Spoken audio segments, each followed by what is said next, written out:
Hey, what's happening, YouTube? So there's probably no one watching because idiot here forgot to change the start time from 10 o'clock to 9:30. But we got a special guest here. Well, we got three special guests, but we got one that was not announced and two that were. And I'm going to introduce the panel real quick. Welcome to Gas Mask and Hand Grenades, by the way. I'm your Woo. intrepid, badass host, Jeff. And I have we have a special deep dive tonight. We're going to be getting into the fairly small catalog of, unfortunately, the fairly brief catalog of United Kingdom's folk mystical figure, Nick Drake. And we're going to go over the three studio albums and the one sort of kind of demos slash leftover tracks, and I'll get into that because I have all the notes on that. So 4 albums in total that we're going to talk about. And tonight I want to introduce my panel real quick. Again, I'm sorry we had to get started early because we have a special guest down. I can never figure out which way to point, but Justin in the corner. No, he's over there. There he is, down there. Justin Vestvaughn's Blood Box kind of was a late addition. I hit him up sort of out of the blue. He's like, dude, I got to try to make it. I'm going to be there. So he's with us tonight because he loves Nick Drake. And otherwise on the panel, not that that's not exciting enough, we have both, not one, but both of the Kiefer spawn. We have both of my children here.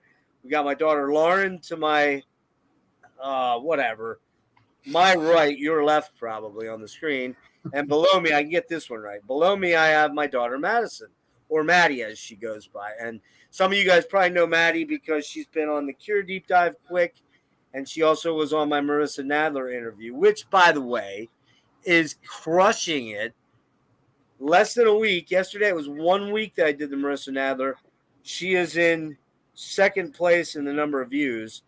And I got to be honest with you, I think she's going to take over number one, which is 603 for Kelly Schaefer of Atheist. Poor Kelly. He was leading the pack the whole time. I got a feeling Marissa's going to smoke him here soon. But anyways, so we got Lauren, Maddie, and Justin, and we're going to get into this. How you doing, guys? Good. Wonderful. Well, don't all speak at once. Maddie, So how good. you doing? I know you work today, so you're probably a little tired, right? Just a little, but happy to be here. Happy to talk music anytime. You and I, we do a lot of talking music, don't we? Yeah, I would say like 85% of our conversation usually revolves around music. Probably, yeah. When we're not chasing bad, naughty cats that escape. Exactly. So. Yeah, that's a he's story just for sitting another over time. there on the couch right now, and little he's just shit? like, Mr. Talk Talk. Mr. Talk Talk. Lauren, how you doing? Your first time here. I'm okay. I've had a very bad sore throat all day, so I've kind of been chugging tea. Actually left work early today, but I'm feeling a little better, so I'm definitely excited to talk about Nick Drake because I have these obsessive periods with him where he's like the only thing I'm listening to and reading about, so I'm excited to talk I was hoping you were going to play tonight, but you kind of wimped out on me because I get it, though. We don't have I haven't played any of his songs in a while, and they're really complicated. Audio, I'm gonna try to play some. Woo! Not yet, but in a little bit.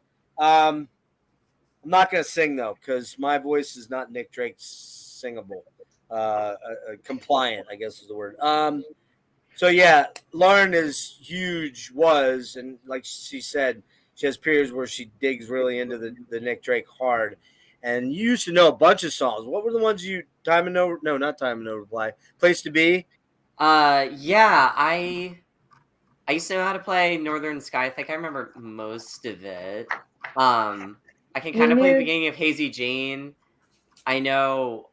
I think I used to know how to play one of these things first, and then I used to be able to know how to play Pink Moon, Place to Be, Witch Will, Horn. I know how to play Things Behind the Sun, and From the Morning. So I know like most of the songs on Pink Moon, the album.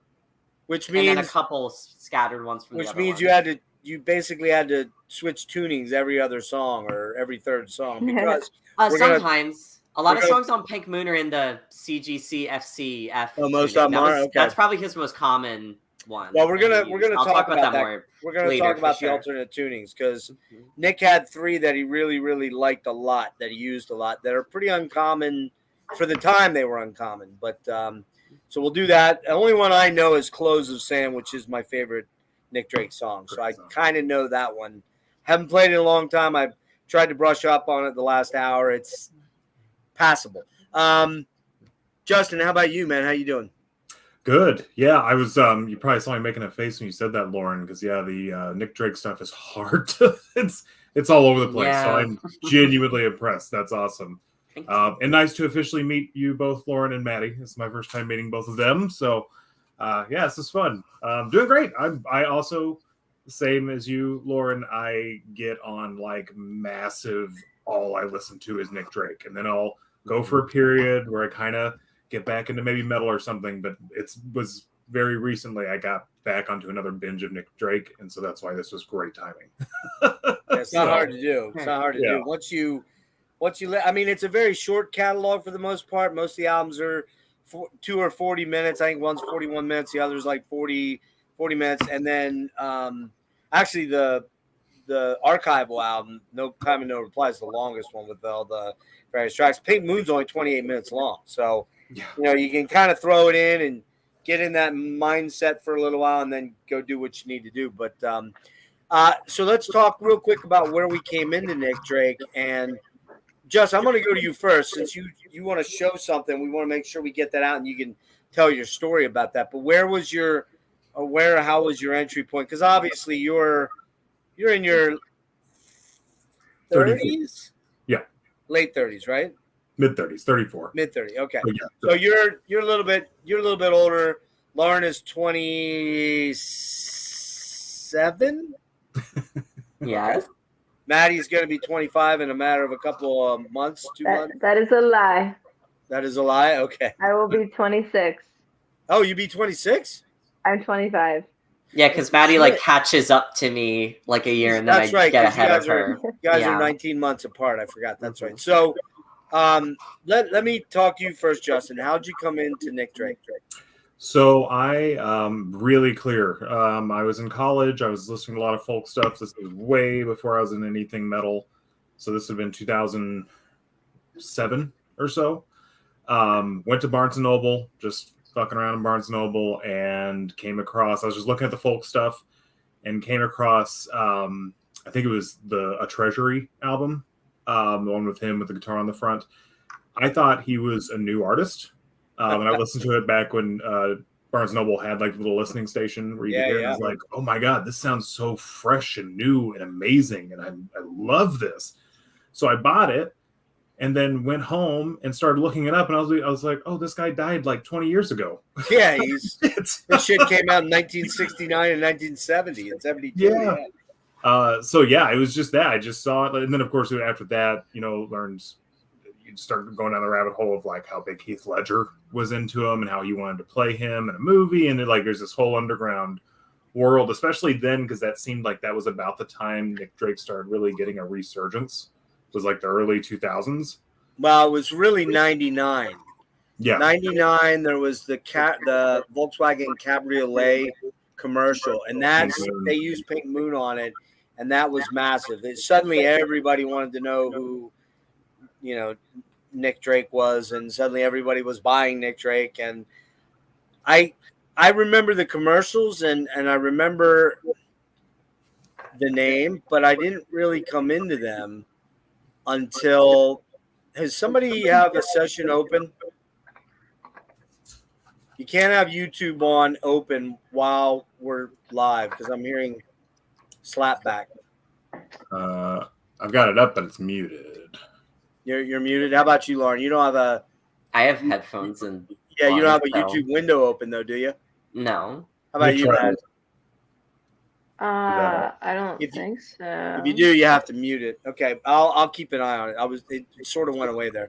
Dad, what I have to say quick is that there also was a commercial in the late 2000s that AT&T did, and that had From the Morning in it, and that was also like another big resurgence that he had, especially with like people my age.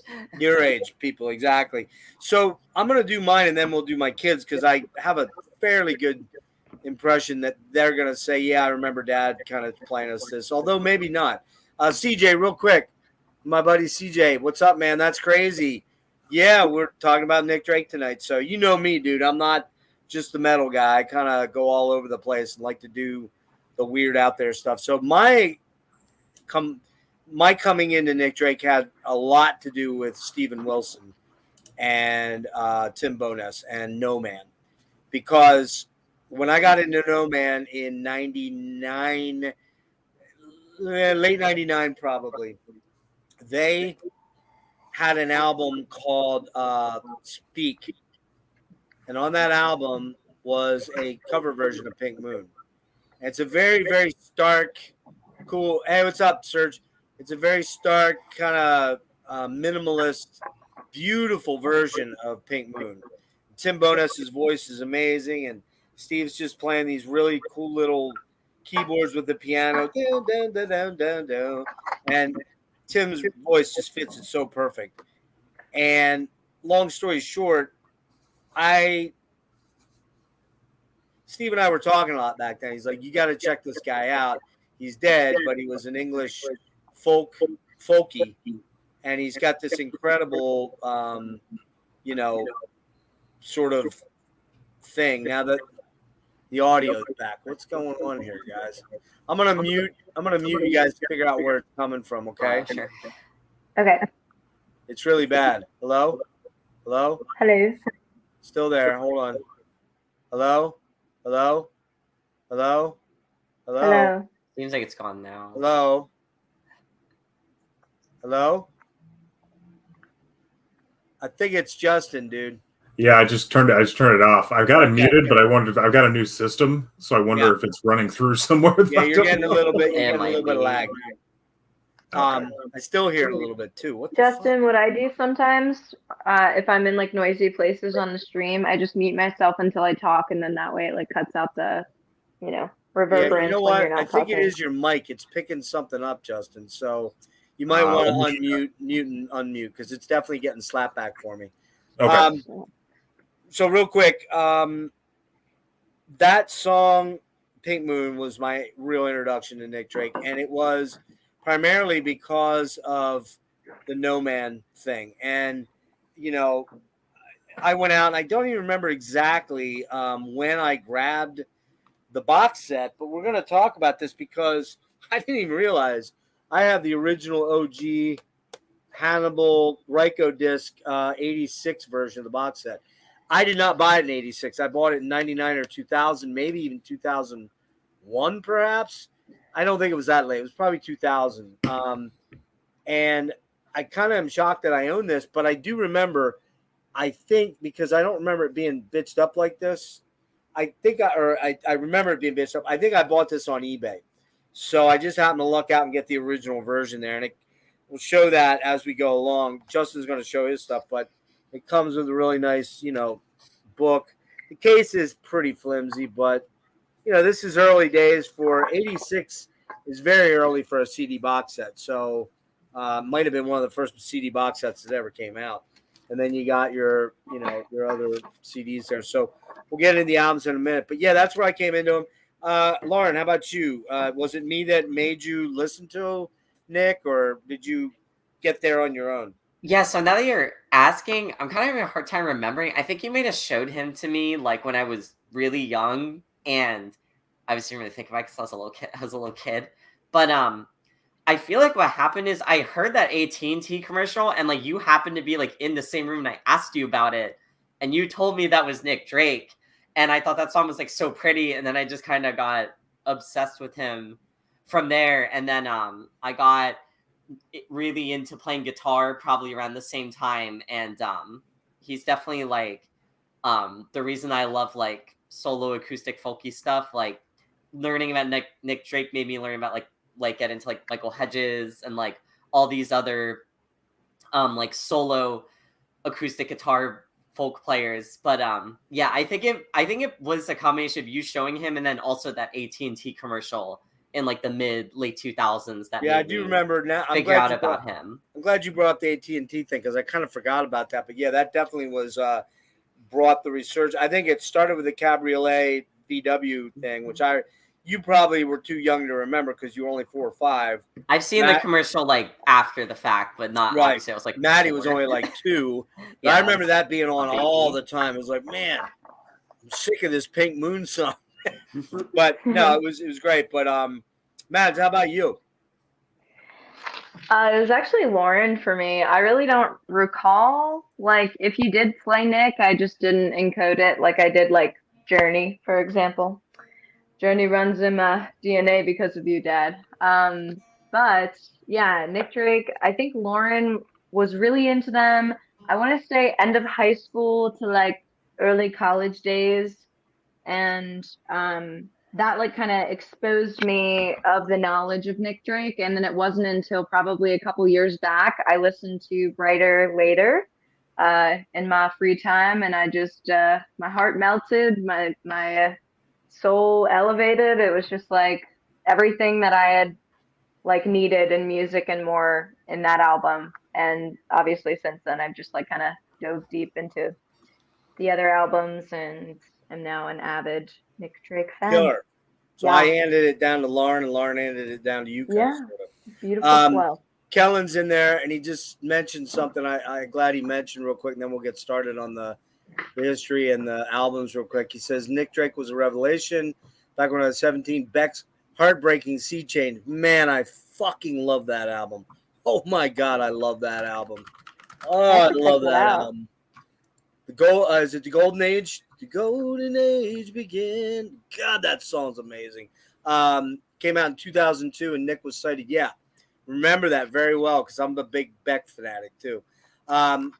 Cool. So we'll get rolling here. Maddie, do you know Sea Change, by the way?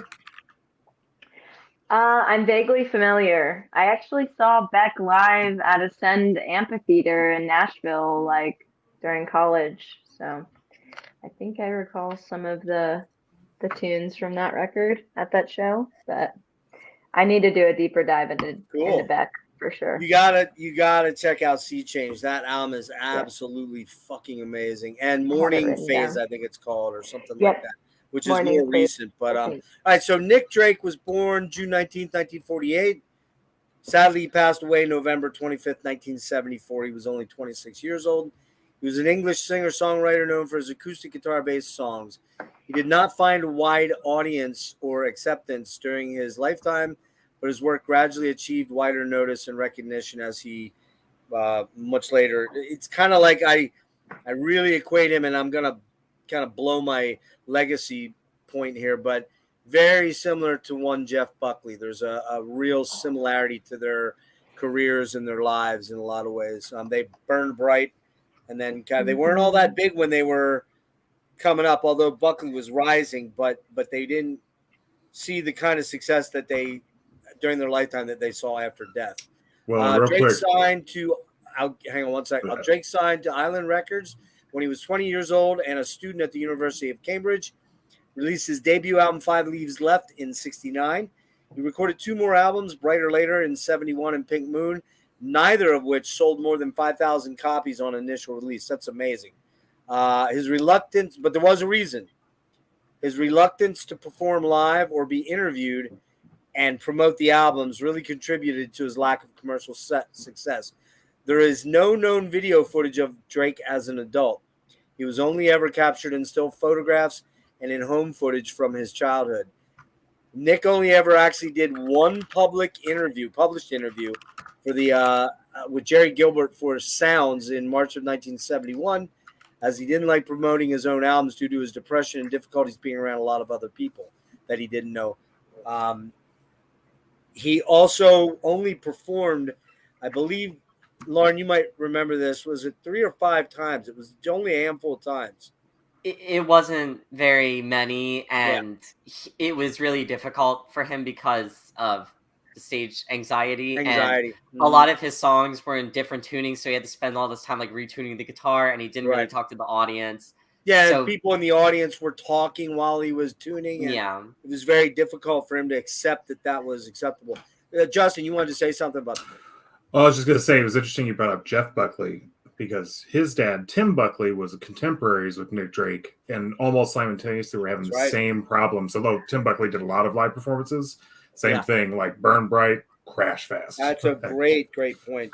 Tim Buckley had a heroin problem, which ended up killing him. Drake, there's a lot of speculation. He overdosed on amitriptyline, which is a depressant, a tricyclic depressant. And I got to believe he probably took either a shitload of it on purpose, which is what the doctors, the coroner thought. But the way he was found and how he was found by his mother, and no suicide note or anything, and they had said he had actually been in a good period at that point in time, they dispute what the coroner said. They do not feel he committed suicide, that it was an accidental overdose. I know a little bit about amitriptyline. You got to take quite a bit. It's not impossible. Trust me, it's not that hard. But you'd have to take quite a bit. And he was very reluctant to be on antidepressants because of the social stigma back then. So I do wonder if he was also taking like sedatives to sleep, like phenobarbital or Valium back then was really big. Who knows? That never came out, and I'd never seen a medical report talking about it, so I'm not really sure. But yeah, so he passed away very young. He was working on a fourth album, but the Island Records wasn't even entirely sure they wanted to option that record out because they were struggling to get any sales. They were putting money in and losing money, and he didn't want to tour. He didn't want to go out and promote, and they kind of felt like they could invest that money in wiser places. So let's talk about the albums. And Justin, I'm gonna let you go first because you want to show off a box set that you got. That's not a complete box set, but so just real quick, I just want to mention this. We're not here to talk about this guy, but I just found out about him, so it's important to mention in the scope of Nick Drake. Jackson C. Frank. One of my favorite Nick Drake songs is off of the Family Tree comp. It's called Milk and Honey, which I just found out like a month ago. This guy wrote it, and this guy was pretty much Nick Drake's like idol. So what's his name again? Jackson C. Frank. Wow, I've never heard of him. I hadn't either until recently, but this guy was like massively influential on Nick Drake, and you'll hear it a lot when you listen to that. So just wanted to plug that real quick. Nice. So yeah, I'll just give my quick story on how I found these albums. So I do have Pink Moon that's just bought. It's a reissue. My favorite album from Nick Drake, arguably his darkest too, because he was pretty much done with the record label and everything at that point in time. But I was at Goodwill. Anybody who knows me on here knows my Goodwill stories. And in a bin, I came across these 3 albums. Crazy, just man. In paper sleeves. They're from the, you say it was the 86 Fruit Tree box set? I think it was 86. And the album I'd have to look. Let me look on that on the album. Because I know the CD version is 86. I think that album version's a little earlier than that, but let me look. Well, because I know it's the 80s, because there's 2 box sets. The second one is like a double LP or a 3 LP that's in one big comp. This was missing the Pink Moon and the box, but major score. And then in the same set is an original 70s copy of Bryter Layter for $2 a piece at Goodwill. So pretty excited to find that. The big, of course, I think my favorite is The Time of No Reply, because that's going to be his comp after he passed away, I believe, right? This is the stuff he was kind of working on. That was after. Yeah. I mean, all the songs were obviously recorded before he died, but I'll talk about where each song comes from then on that. The Fruit Tree box set, what's that on? Does it say on the back of the albums? It is. Is it Island?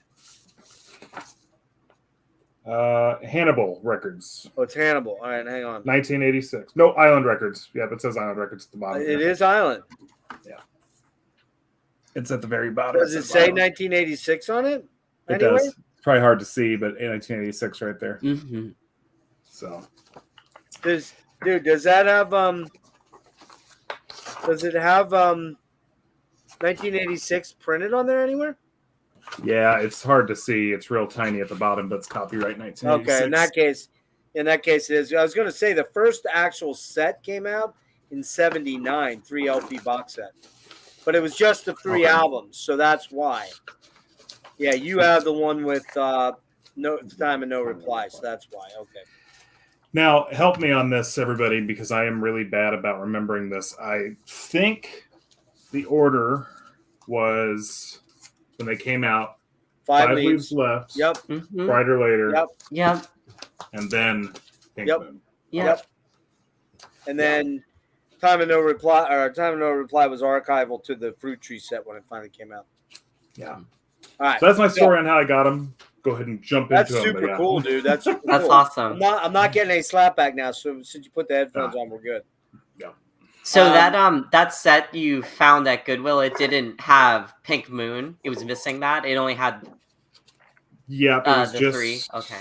the 3, and they're like in their paper sleeves. It did have the booklet though. I don't know how that made it, but it's got the booklet that has interviews with the family. Oh, that's and so stuff. cool. Oh, that's amazing. So, that was a really fun score. I scoured that Goodwill for the box and for Pink Moon. I was like, it's got to be here somewhere. But no luck. It's amazing the records you can find in the Goodwill bins. I found some amazing records, like, shockingly. Some Billy Joel, Carole King, Zeppelin. I'm just like, what? How? For $1? Yeah. Man, every time, the few times I've done it, the rare times I've done it, I've gone over to the one over there by the License Center, Maddie, here in Lancaster. There's nothing but garbage there.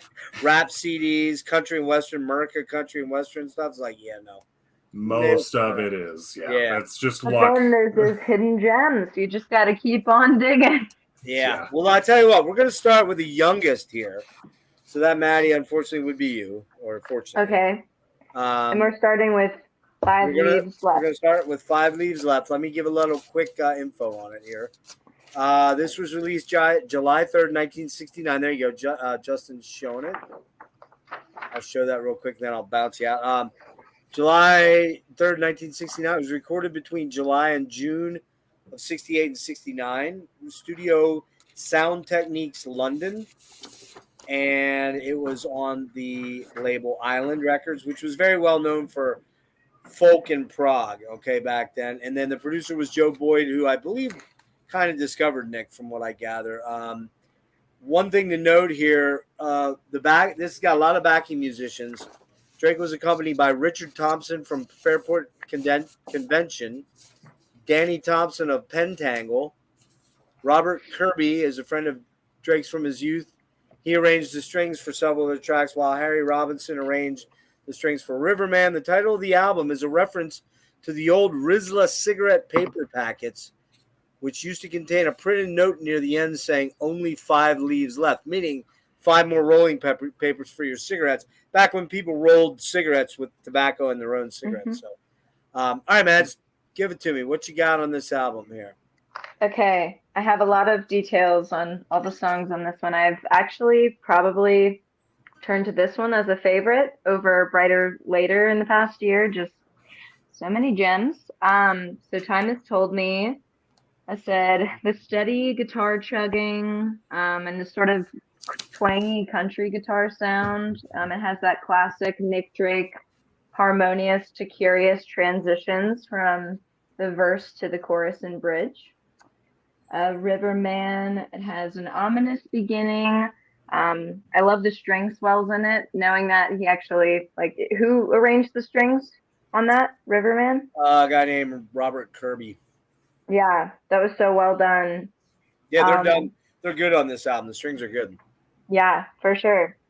And I loved the storytelling in Riverman. I thought it was phenomenal. Yeah, let's see. So I definitely point out some lyrics on this record. I hope that's okay. You don't have to talk about every track. That's up to you. Okay, I do have notes on every track, so I'll try to keep it, as concise as possible. Okay, cool. But Oh How They Come and Go, that sort of was when I heard that today taking notes. I feel like that sums up a lot of Nick Drake's like non-dualistic type lyrical nature. He kind of speaks of the lightness and the darkness of things, the equal and the opposite of things, and just hearing how they come and go, it kind of was relative to that idea that's like very prominent on this whole record. 3 hours. I said I love the soft hand drums. I believe they might be bongos. Yeah, sounds like it. Yep. Yeah, I thought it's very sweet, and the complex finger picking that's going on, and the upright bass that comes in. I think it's an upright bass, right? You guys know that? And yeah. Yep. Yeah, the contrast of that is perfect. Way to Blue. I just said strings! Exclamation points. Another lyric I really enjoyed in this is have you never heard of a way to find the sun? And I just thought that was a beautiful contrast of finding the way to lightness, to blueness or darkness, and understanding the necessity of both. Another one I liked was, will you never fall when the light has flown? Just these little quips that I'm like, he's just constantly putting in lyrical thinkers. Like you hear it and you think you know, but then you sit with it over time and you're like, do I really know? And it becomes something so much greater than, I don't know, what it already is. Day is Done. Simple but powerful melody of guitars and strings. It's like a great contrast thematically of time versus action in life. Let's see. Cool. The cello song, the rhythmic syncopation of the hand drums again, the upright bass, the guitar creates this sort of inviting, upbeat ballad of sweetness and hopefulness, which I think Drake has such a great way of doing, like both melancholy and sweetness and optimism in the same rights.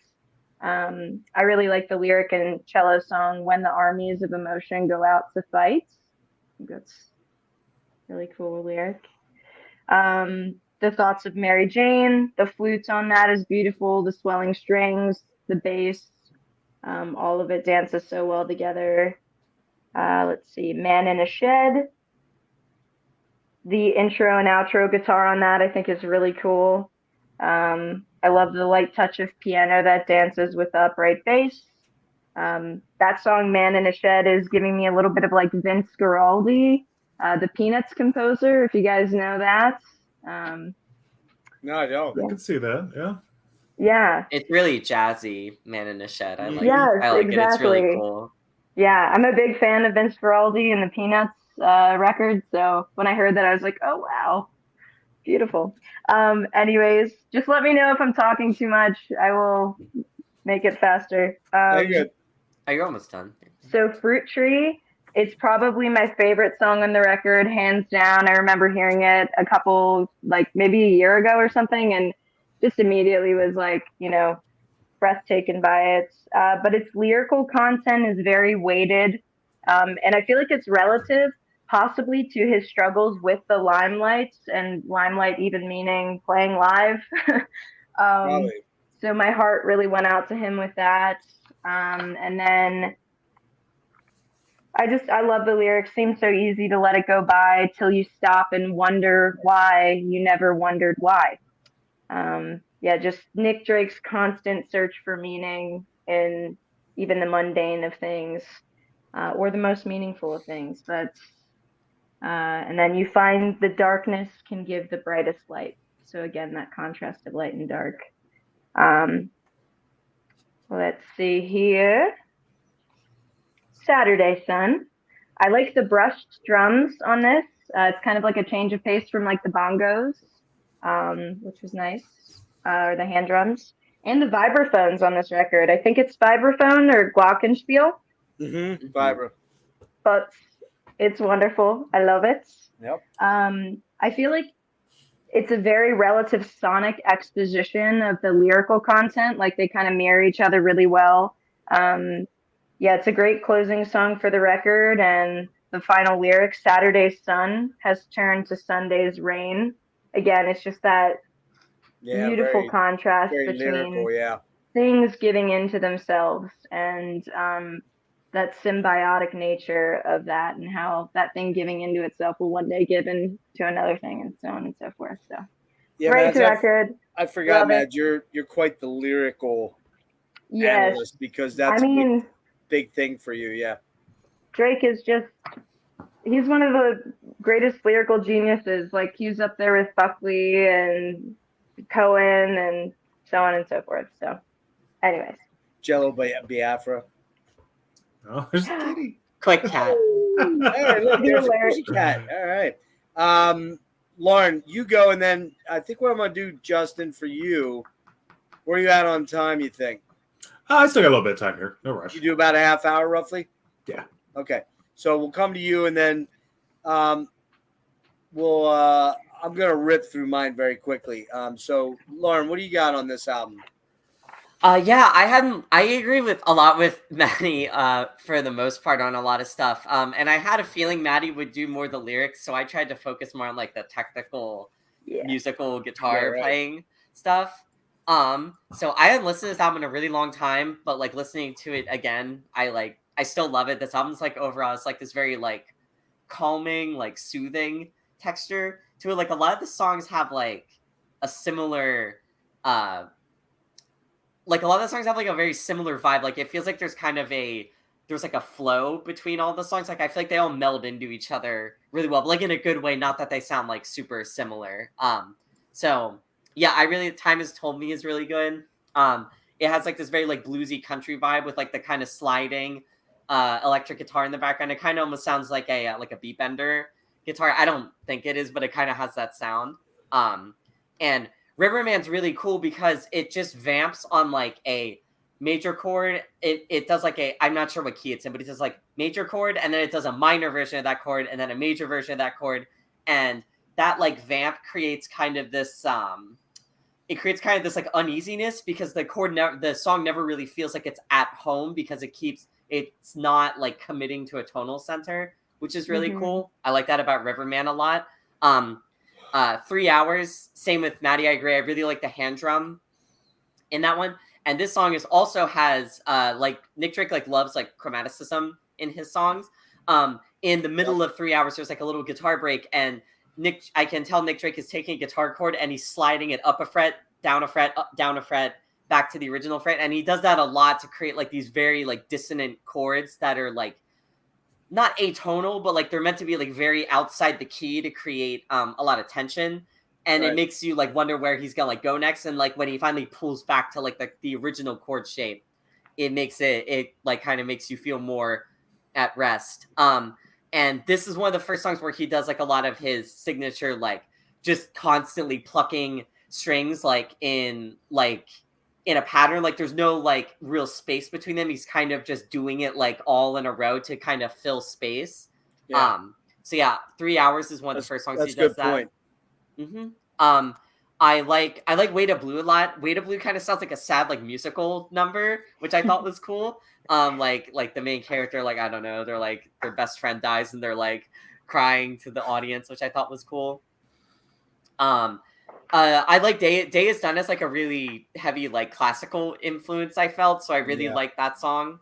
And Cello Song is also another very introduction Nick's like common technique where he'll take like a chord and he just keeps like hammering like he keeps hammering on like a bass note, and then he does he keeps playing like a pedal with his thumb, and then he's playing like a melody strum with like the higher tuned strings.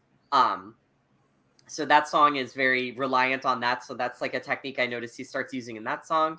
And I also thought Thoughts of Mary Jane is very much like sounds like a musical number. The flutes are really nice. And this one is a lot more simple picking. It's kind of just like simple like arpeggios, like just going up and down the chord, which is like kind of uncommon. Nick usually doesn't do that. He usually he's usually doing like these much more complicated finger picking string skipping exercises. He's doing string skipping.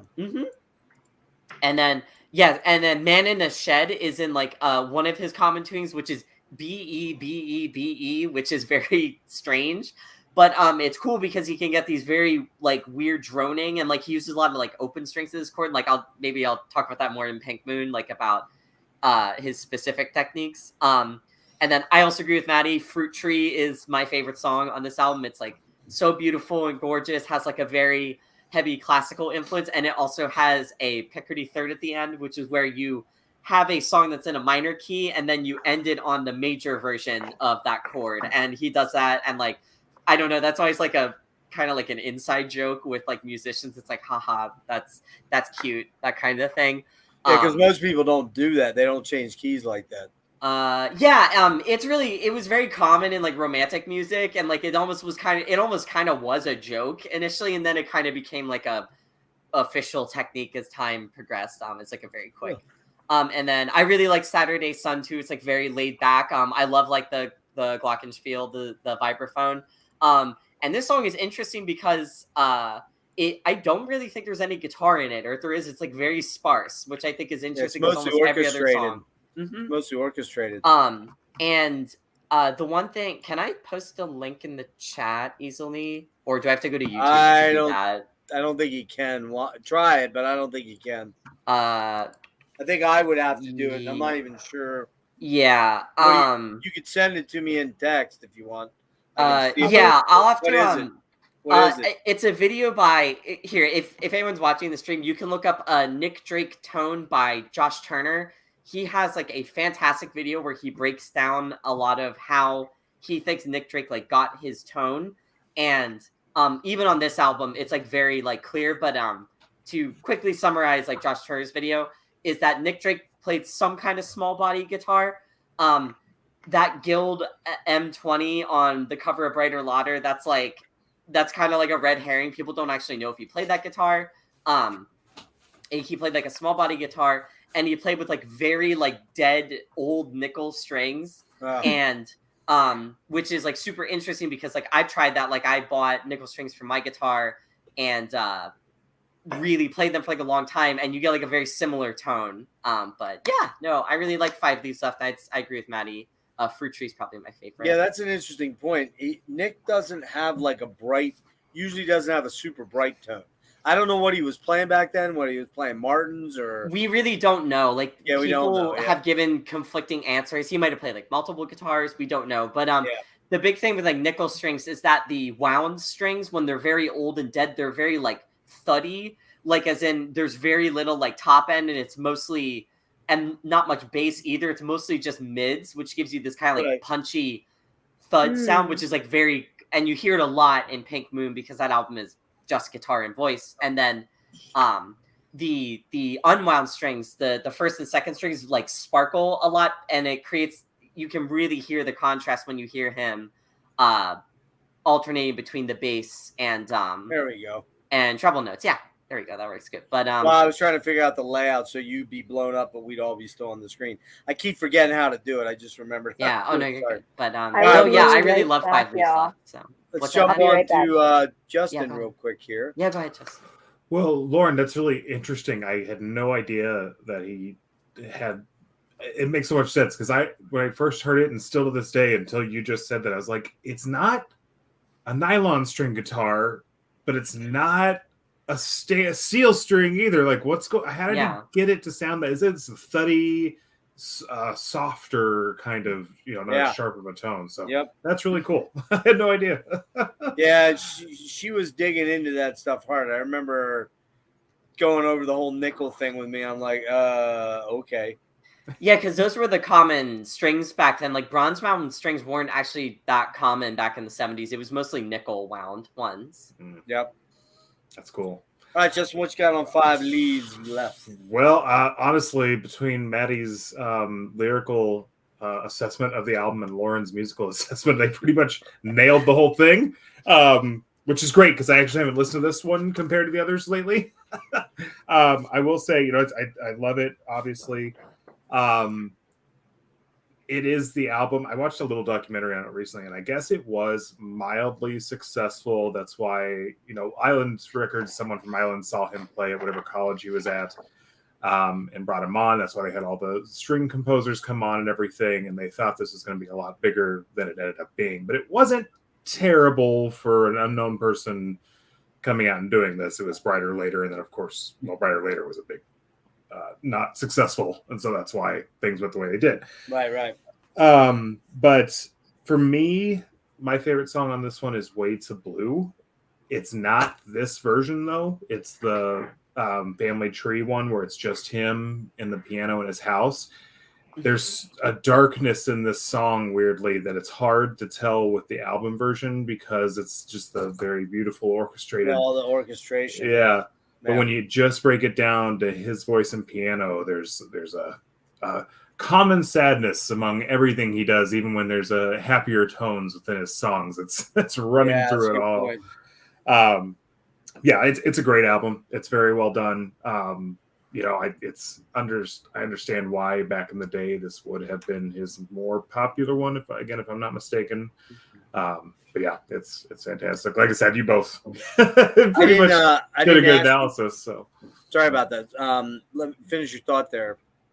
Oh no, I was just gonna say both Lauren and Maddie did a very, very good assessment. Yeah, they nailed it. I'm not gonna have a lot to say. I'll just zip through my song stuff and I'll do it quick. I didn't ask you guys to do this, but I'm gonna ask you to do it now. I'm gonna zip through my stuff.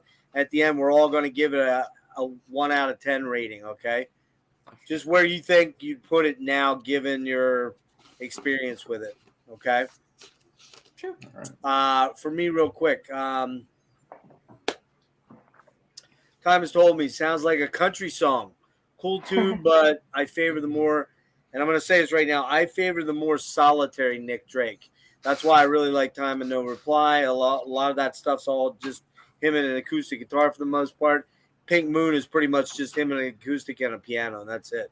I just favor that. It's not that I don't like this album. I do, but I just favor that. This is a ensemble here. There's a whole cast of other players, and while there's some really good results, there's also, I don't know, it just doesn't, to me, have the essence of Nick quite as much. So Riverman, very sparse vocal with cool strings backing him. I like Riverman quite a bit. 3 hours, the most solitary, mostly Nick song on the album. Just some bongos for percussion, great tune. Way to Blue, heavy sad strings. Nick's voice has a weird affected sound on this song. Almost like he's trying not to sing in his normal range. I don't know, that version. Day is Done reminds me of a time. Day is Done reminds me a lot of Time in a Bottle by Jim Croce. Do you know that song, Justin? If I could save time in a bottle, I'll tell you the first thing I do. If you listen to the vocal melody and the guitar lines, it's very Time in a Bottle, and even a little bit of is it Parsley Sage? Parsley, sage, rosemary. Scarborough Fair. Scarborough Fair, thank you. Yeah. It's got a little bit of that in there, a little bit. But I like it a lot. That has the first time. Oh wait, heavy strings on that one. I like that one a lot. Cello song, kind of a choppy guitar sort of jangle with that one. The cello's presence very loud. But it's a cool track, but not a favorite on the album. Thoughts of Mary Jane, I love this track. Kind of the quintessential Nick Drake track. Very pretty, upbeat in places, but a favorite track. Very sweet and romantic for Nick. Man in the Shed, kind of bluesy and rolling like a blues rag for him. Kind of reminiscent of Road a bit, or maybe Road is reminiscent of it. Fruit Tree, great tune. Really dig this one. It's mostly Nick, just Nick and some strings. So that one's definitely a top 2 or 3 track on this one for me too. Saturday Sun, kind of a loungy jazz track. Almost has a downbeat jazz, folky jazz thing going on. So I think it was you. Did you say something about the studio cats on that, Justin, or am I dreaming that? Oh, no? Just that they had brought him in on this album. Yeah, there was. There was something somebody said, and I forgot. I wanted to. I think Lauren might have been Maddie. I don't remember. Relative to that being kind of it's not really a folk song. It's more of a downbeat jazz folk song, I guess. For me, I'm going to give this a 7.5 out of 10. There's a couple of spots that just don't jump out at me like some of the stuff coming up. So 7.5 out of 10. What do you got, Justin? Okay, real quick. Is this albums of all time or Nick Drake's discography? Just in your pantheon In that of realm. Nick Okay. Drake right now, yeah. I'd say a solid 7.5, and I'm not just trying to go off what you said. That's about where I was at. You're with copying me, man. I know, man. Maddie, how about you, babe? Like when you asked initially, I was like 9, but then I was like thinking about it, and just compared to Bryter Layter for me, I have to adjust to like 8.5. Okay, that's good. I had a feeling you'd like that album a lot, though. How about you, Lauren? I love it. Yeah, I feel like an 8. I do really like this album a lot. Like, even though, like, when we get into Bryter Layter and Pink Moon, there's more standout songs in those ones. I like this album is like really consistent, and I like all the songs, and I just like having it on in the background kind of thing. In a good way. Like I'd say like a solid 8. I like this album a lot. Okay, so an 8 out of 10. Cool. All right, moving on. Who did I start with last time? Maddie, right? Mm-hmm. All right, Yes. Mads, rip into this good, okay? Bryter Layter. Did you have any information you wanted to give on the record? Quick. Second studio album came out on Island Records, recorded in 1970 and released on March 5th, 1971. It would be his last album to feature backing musicians. As his next album and final studio album, Pink Moon would have Drake perform all the songs solo. Recorded in Sound Techniques in London, recorded in 1970. Island is the label, and Joe Boyd again producing. Go ahead. Okie doke. Oh, Bryter Layter. So the intro, I just said perfect. Great start to the album. It's actually my alarm clock every morning, and Aww. is it really? it is. No and I have way. to say, That's I've had many different songs. I even had Kashmir by Led Zeppelin once. I've had it all, but this one is the best. Like, I still am not sick of it, even though it's my alarm. Wait, which one? Which one? The intro or Hazy Jane? Introduction, like the song introduction. Okay. Yeah. How about that? I mean, it's just it's instrumental, cool. but it's Yeah. beautiful. Yeah. Hazy Jane 2. So I love the lightness of this one. The horns add this sort of like Penny Lane vibe to it, this Penny Lane like cheeriness to it, which I love. Let's see. At the chime of the city clock. I felt like this was like one of the catchier songs I had heard. If you're starting from the beginning of Nick Drake's discography, it's like one of the catchiest songs I think he's written. That was one of his very, very, very, very, very, very minor hits. Real quick question on Hazy Jane, Maddie. Yes. You know, there's a particular band that put out a particular album that I rave about all the time from 1967. What album is that? Is it Hazy Jane? I don't know. 4-letter word for the band name. Begins with an L. Love. Right. Forever Changes, right? Yes. That song reminds me of a love song. It's got with the horns and everything. It reminds me a little bit of Alone Again. And it also reminds me of the Byrds. You know the Byrds? Yep. I do. I love the Byrds. And we're talking Hazy Jane too. Yeah. The likeness of that. Yeah. Yep. It's great. Yeah. The Hazy Jane too, and At the Chime of the City Clock. I like how those two are sort of back to back, because it sort of is keeping up with this, like, I don't know, almost like overly optimistic Drake, which is really great to see or hear in his music. But and then the saxophone really sticks out to me on At the Chime of the City Clock as well. Yep. One of These Things First. It's probably one of my favorite songs ever by him. This was actually the song that I think really sold me on Drake. Not shockingly, because of the lyrical content. I find it really beautiful because it speaks to the potentiality of having been, being, or the possibility to be anything under the sun. So speaking of, like, I could have been a rock. I could have been a sailor. I could have been all these things, but here I am. I am me. And then sort of that journey within the song to find presence within the being of what he is now. And I find that to be a very beautiful and potent message. Let's see.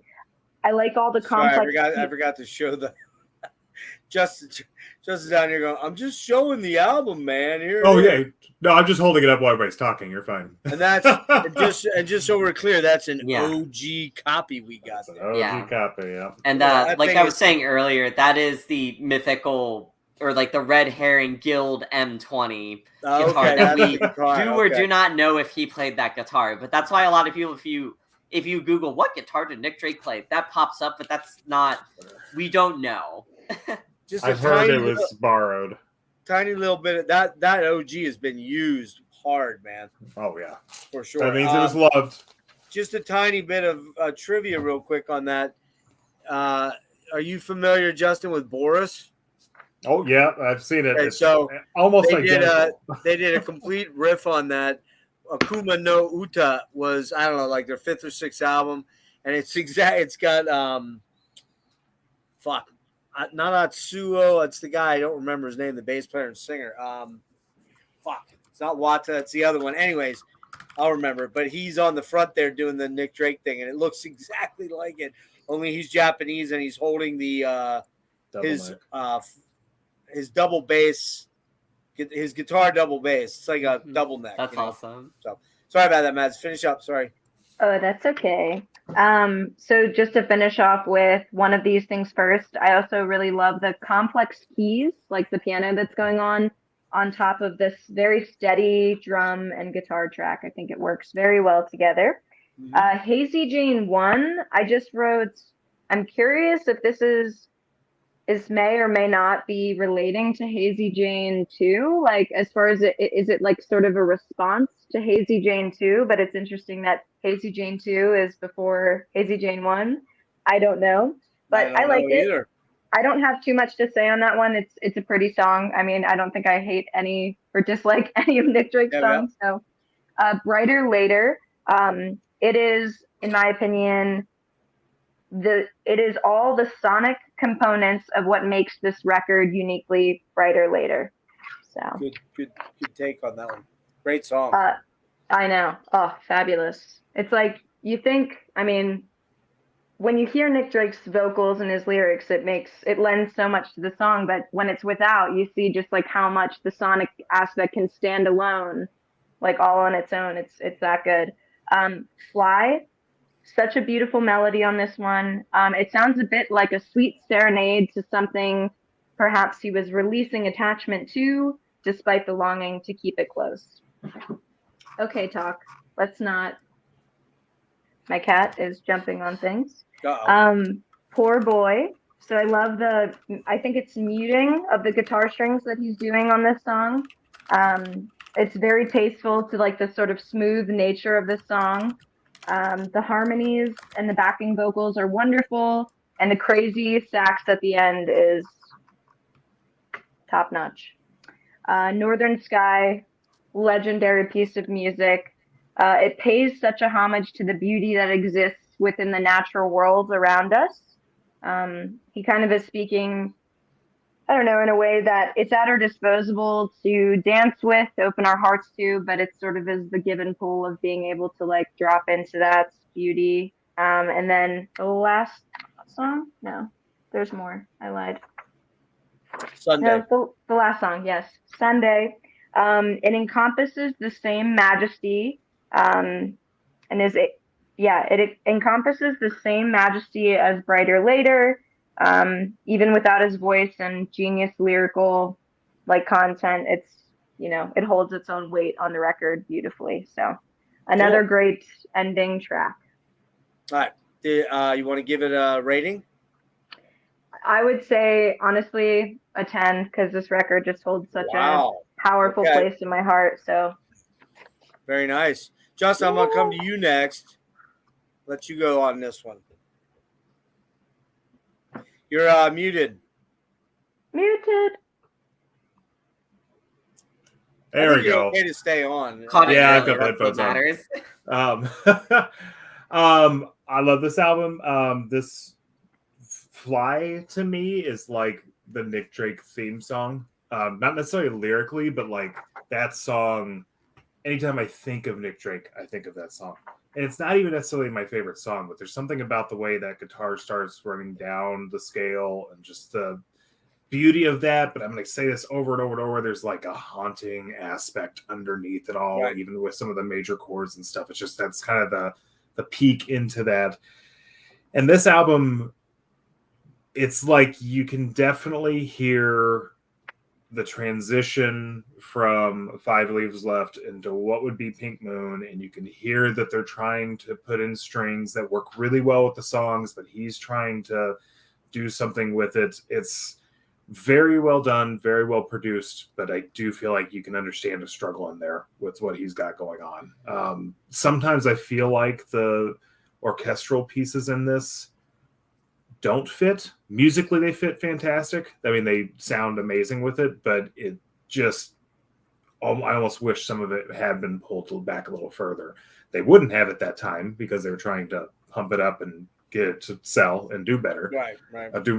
Sell better. But very transitional record, I feel like, as a whole. Also interesting, I was watching a documentary with this in particular, is I guess when his music started coming back kind of in the 2000s, a little bit older generation really gravitated towards this record, and the younger generation was really gravitated towards Pink Moon. And I think that's because with the particular strings on this one and the orchestral stuff, there's familiarity with a lot of the other music that was going on at that time. Well, yeah, it's very 60s, 70s. Yeah. I mean, that was the thing for, you had,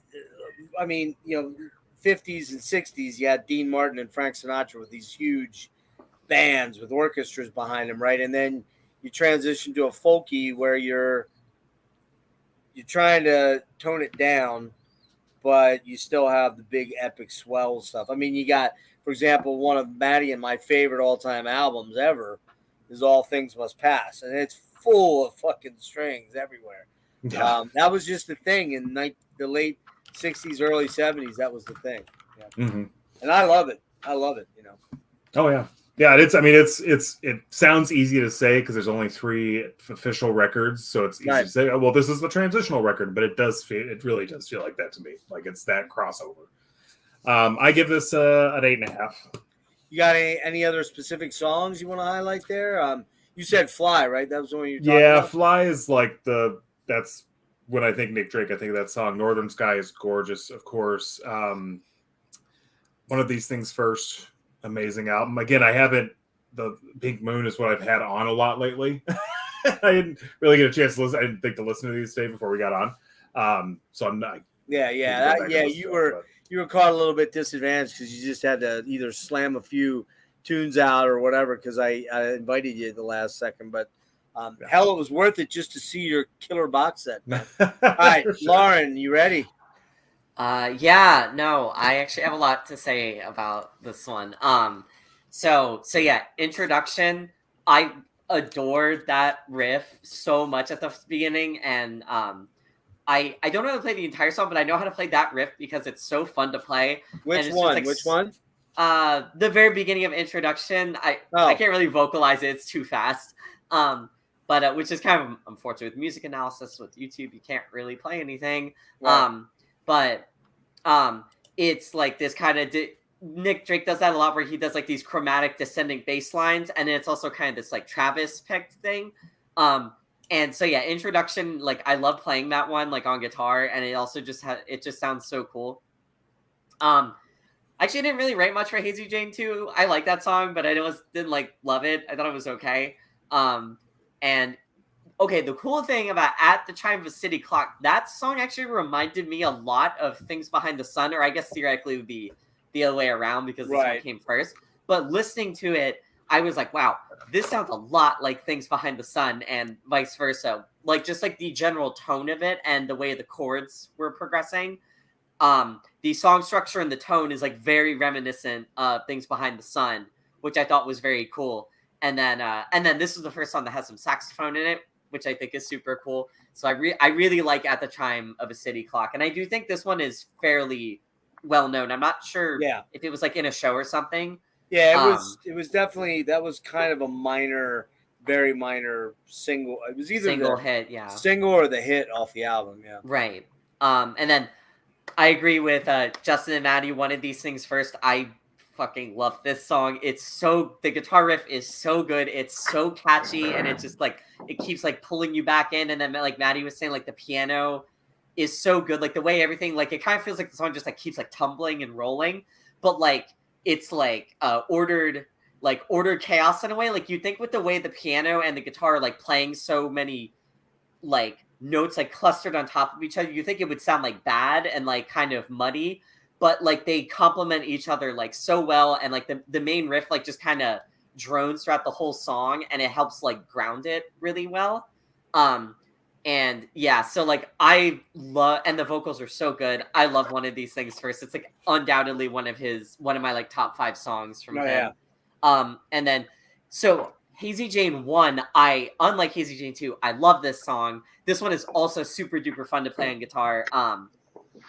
This one is really cool because it's often his kind of signature thing where he does like this. He'll do like bass, treble strings, bass, treble strings, like with his thumb, this kind of like Travis pick thing. But then this one is cool because he does the like bass, treble, bass, treble, and then he does these really fast like hammer-ons, like so this song like grooves like really well. And I do like this version on Bryter Layter, but there is I think it's on Time or No Reply, or it might be on like Family Tree, or it might be on Family Tree. That's the one that has all his demos. There's a version of this song without the accompaniment, and I like that one more. So yeah, I love Hazy Jane 1. I really like Bryter Layter too. I didn't write too much about this. That's the first instrumental, I think, off of both of these albums. I think. Correct me if I'm wrong. I really like Bryter Layter. That song's like really relaxing. And I definitely agree with Justin. Like Fly is definitely like a really iconic song from Nick, and it kind of feels like it's a good distillation of what he's good at. And there's definitely like he's playing like either him or someone else, it's probably him, that he's playing like a 12 string in the background, which is super cool, and it really like adds a lot of texture to the song. Actually it's not 12 string though, according to what I read. It's the harpsichord. Okay, that makes sense. If you listen to it, I thought it sounded like a harpsichord, but I guess it was actually. It is. And actually, what's interesting about that is it's played by Dave Pegg. Now, you guys aren't likely going to know. You two aren't going to know who that is. But Justin, do you know who that is? No. So Dave Pegg went on. He was a studio guy, but he went on to join Jethro Tull. Well, probably I think it was in the 80s, late 70s, early 80s. So, and I think, I might be wrong about this, but I think he's still there, and he's got to be. Wow. Yeah, he's got to be 70-something anyways. Yeah, wow. Yeah. That's incredible. That's so cool. No, that's really cool to learn. I thought it was a 12-string, but yeah, now that you told me it's a harpsichord, that makes sense. Because I literally wrote sounds like a harpsichord. It's because it is. It is. So then Poor Boy. Poor Boy is really cool. Poor Boy is a lot of, again, like Nick really loves chromaticism, both in like the piano compositions and the guitar. There's a lot of chromaticism in Poor Boy. Poor Boy is like very like jazzy. Like it has a lot of kind of like bluesy stuff. Like the backing vocals are very like bluesy. Let me interrupt. It's very gospel. Yeah. Yep. Yeah, bluesy gospel. Poor Boy with the female singers, and they both were. They're both African American women, and it's very gospel. Very gospel. Yeah, for sure. Southern Baptist gospel thing. And has a sax solo, which I wrote sax solo in all caps, so that means it was pretty cool. I thought the song was like a little long. I think they could have trimmed a minute off of it, but I still like Poor Boy a lot. I was thinking of that today too when I was listening. It was a little long. Yeah, I thought they could have trimmed it a couple parts of it. It's the second longest track behind that he ever did, behind the one. What's it called? Cello Song, or was it Day Is Done? Day Is Done, I think. Right. And then so then Oh no, 3 hours. Sorry. Oh, okay. Oh, 3 hours. Okay. And then Northern Sky, like Justin and Maddie said, this song is like so iconic. It's probably his most well-known song at this point. Like when he was alive, it probably wasn't, but like now it is because it's been tons of shows. I think the biggest one recently, it was in This Is Us, the NBC show. Is it really? Because I remember I was watching it with Mom, and I was like, "Oh my god, that's Northern Sky!" And like I kind of freaked out. Bigger than Pink Moon, though. Honestly, I think it is just because it's been in like a lot of shows like recently, like the last like 10 years or so. Can you imagine how much money I don't know. His parents are. I don't think his parents are alive. Well, they might. I don't think so. He had his sister. He has a sister, but I think if she's alive, she's old, man. She's in her probably in like her pushing 80s. Pushing 80 or something. I think she might still be alive. So she's the one that's benefiting from all the. Because the money that TV shows and movies pay for usage rights, oh my God, that's where the big money's at. Yeah. So and you know, I know she's never really wanted to profit off her brother's work, but it's helped her stay alive and stuff. And she's on some of his recordings on Family Tree, which is the home recording box set. But yeah, so Northern Sky, and like Justin said, like I do think there's some songs on this album that didn't need the ornamentation. I think Northern Sky is the one that like it absolutely did benefit from the ornamentation, because I think when one of the producers on the album, Nick Drake, showed him the unaccompanied version, and then they added all the ornamentation later. Right. And yeah, like I think this song absolutely benefits from all the strings and like the bells. Like it's just, this song is so gorgeous and beautiful. I've listened to this like a million times. Anytime I need to like just calm down, this song just like gets me like super chill and calm. Yeah. Nice. So Northern Sky is like undoubtedly top 3 song for me. And then I really like Sunday too. Sunday also an instrumental. The flute's really nice. And I like the strings. So overall, like even though like there are 1 or 2 songs on this album I think are a little like okay-ish / not forgettable, but they're kind of just like okay. There's so many like standouts in here, being One of These Things First, Northern Sky, and Fly. I think like those songs are just like so good. They pull the album up like a lot. So this album's like an easy like 9 for me. Like I really like this album. There's just so many incredible songs on here. Cool. I'll rip through a quick intro. Cool little instrumental. It's Maddie's ringtone. No, it's her wake up tone. Hazy Jane 2, almost a pop song, upbeat, mellow rock song with love or birds like vibes to it. Cool song. At the Chime of a City Clock, really cool tune, a favorite of mine. Very whimsical, chill, floating, and those strings are awesome. One of These Things, it's kind of a Carole King song. You guys know Carole King? Which one? I feel the earth move under my feet, and it's too late. It's just got that anthemic sort of vibe to it. Good song. I hear you with the anthemic. Yeah. What's that? Anthematic. Yeah. Anthematic. Yeah. Yeah. Dramatic. Yeah. What did I say? Where was that? Hazy Jane. Cool intro, guitar riff, and lots of big strings. And can't read my writing. I'm reading like typed notes. Something vocals and chorus. The strings drive the song along. Cool track. I don't know what I was writing there. I maybe fell asleep or something. Bryter Layter. I really, really like Bryter Layter. It's a really cool 60s sounding hipster song. I dig it. Fly, very pretty ballad. Nice viola on that one. Also sounds like a 12-string played, but Dave Pegg is playing the harpsichord. Dave later joins Jethro Tull. Fly, pretty ballad, nice viola, and also I just did that one. What am I doing here? Poor Boy, second longest Nick Drake song. Kind of a gospel blues rag with the singers and gospel piano and sax. It's kind of average to me. It's okay. I like it, but it's too long. Northern Sky has a place to be vibe. Do you hear that, or is that just me? Mhm. In the guitar I think so. portal thing.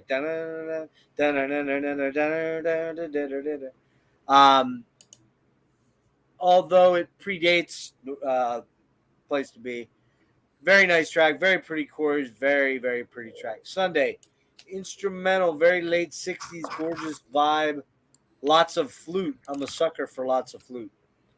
So there you go. I'm gonna give it an 8.5 out of 10. Fair.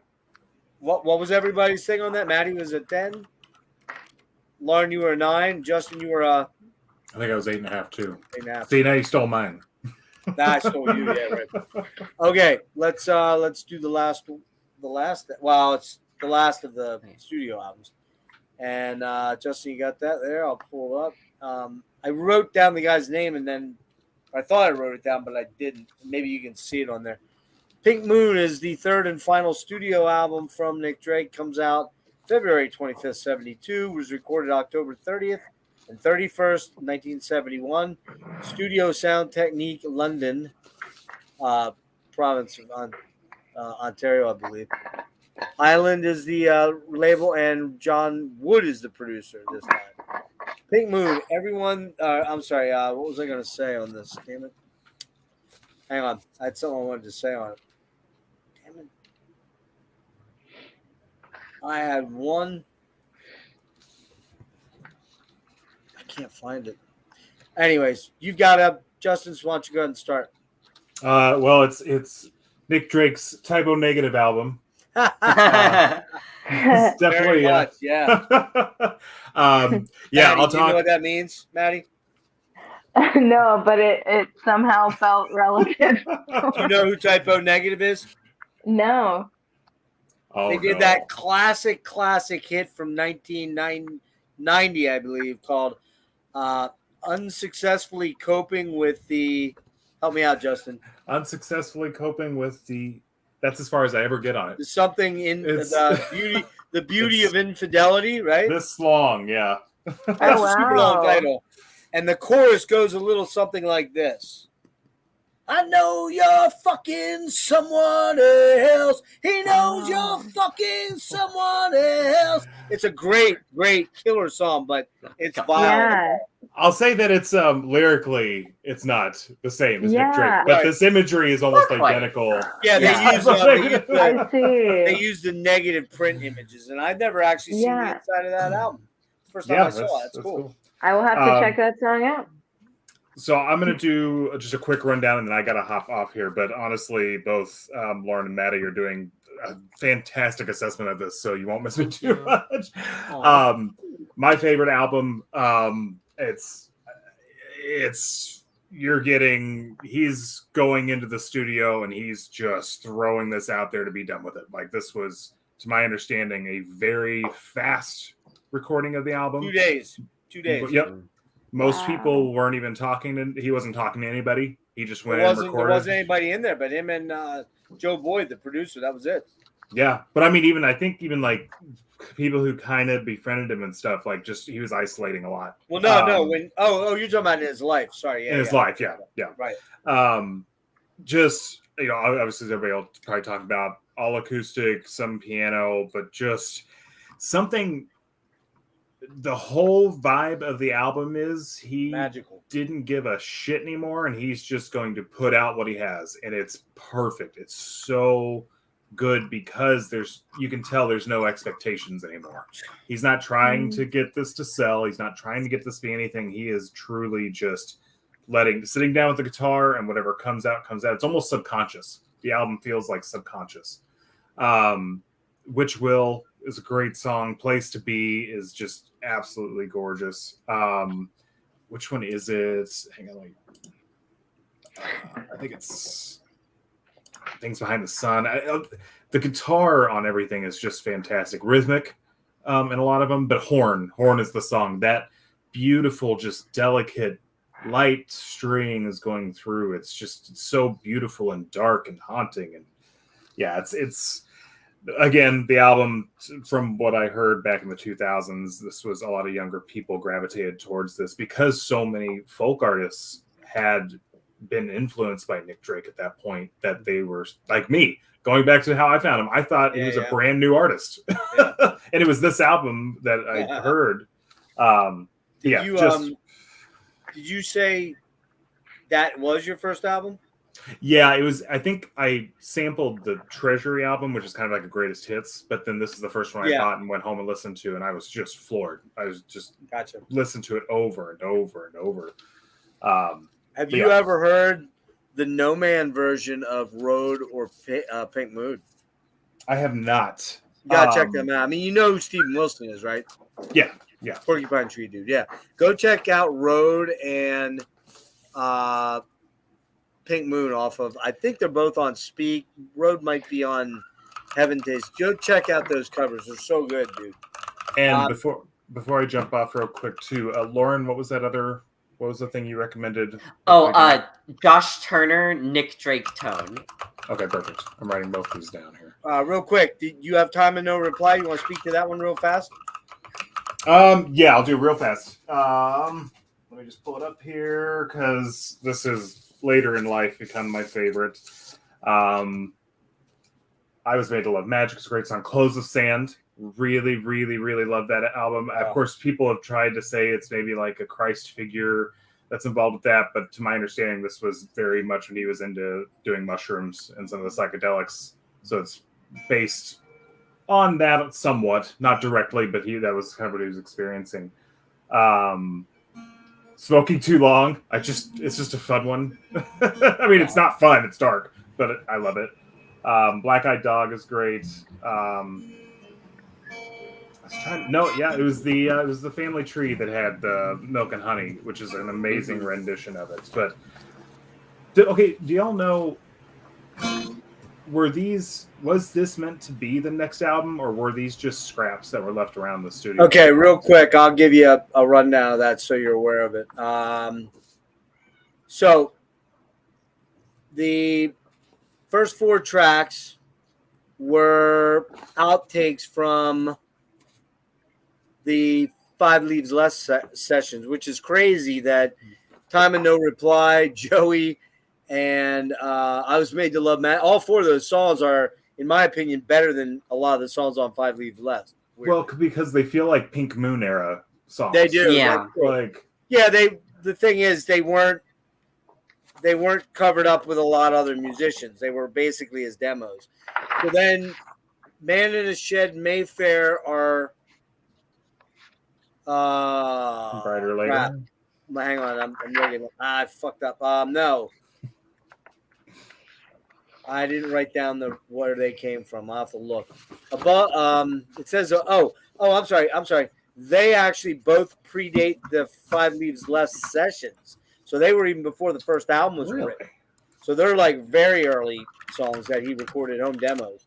The next, Thoughts of Mary Jane, Been Smoking Too Long, Strange Meeting 2, and Rider in the Wheel. Been Smoking Too Long is a demo of a cover song. Thoughts of Mary Jane is an alternate with Thompson from Fairport Convention on guitar. Strange Meeting 2 is a home demo. Rider on the Wheel is a home demo too. And then you got Black Eyed Dog, Hanging on a Star, Voice from the Mountain. I'm sorry, the last 4, Rider on the Wheel, Black Dog, Hanging on a Star, and Voice. Those are the last 4 songs he ever recorded before he passed away. They were meant for the 4th album. So, and I think I've heard too that Black Eyed Dog, again, in that documentary I watched, there were some people who knew him, some neighbors, and I think some other people on there, and they said Black Eyed Dog has always been a very disturbing song to them because they feel like that was him sort of seeing death, like coming in, or just knowing he was going to die at some point. I don't know if I get that, or maybe directly lyrically, but maybe he was going to commit suicide. Maybe he had in his mind. Could be. But I'll do this real quick before you leave. I don't know. I'll probably fuck it up pretty bad, but because I'm very tired. I've been up 28 hours right now. It's my illness. It does this in cycles with me. But I'm going to play a little bit of Close the Sand. I'm not going to sing it, but I'll do and again, I haven't played this in years, but I did try to pick it up quick today, this afternoon, and play it. So let me know if you can hear this. Okay.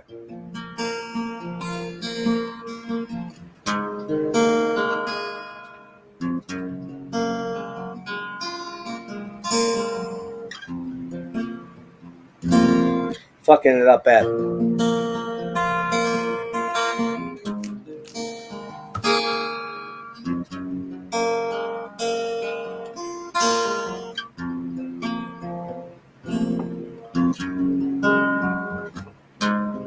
Anyways, that's the basic gist of it.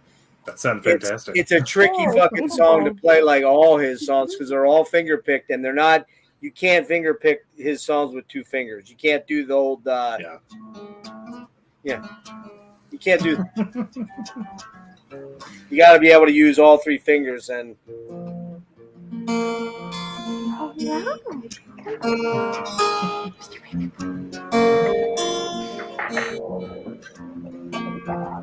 There, I got it mostly there. All right. That sounds Better. fantastic. What's that? I was just saying that sounds fantastic. That was very well done. Yeah, I don't generally play because unfortunately all I have is this really beat the fuck Ovation that's been around forever and I've abused it very badly. But it gets me by right now. It's the neck needs a lot of work and the fret it needs a refret job. But otherwise, I'd play more, but I just don't want to.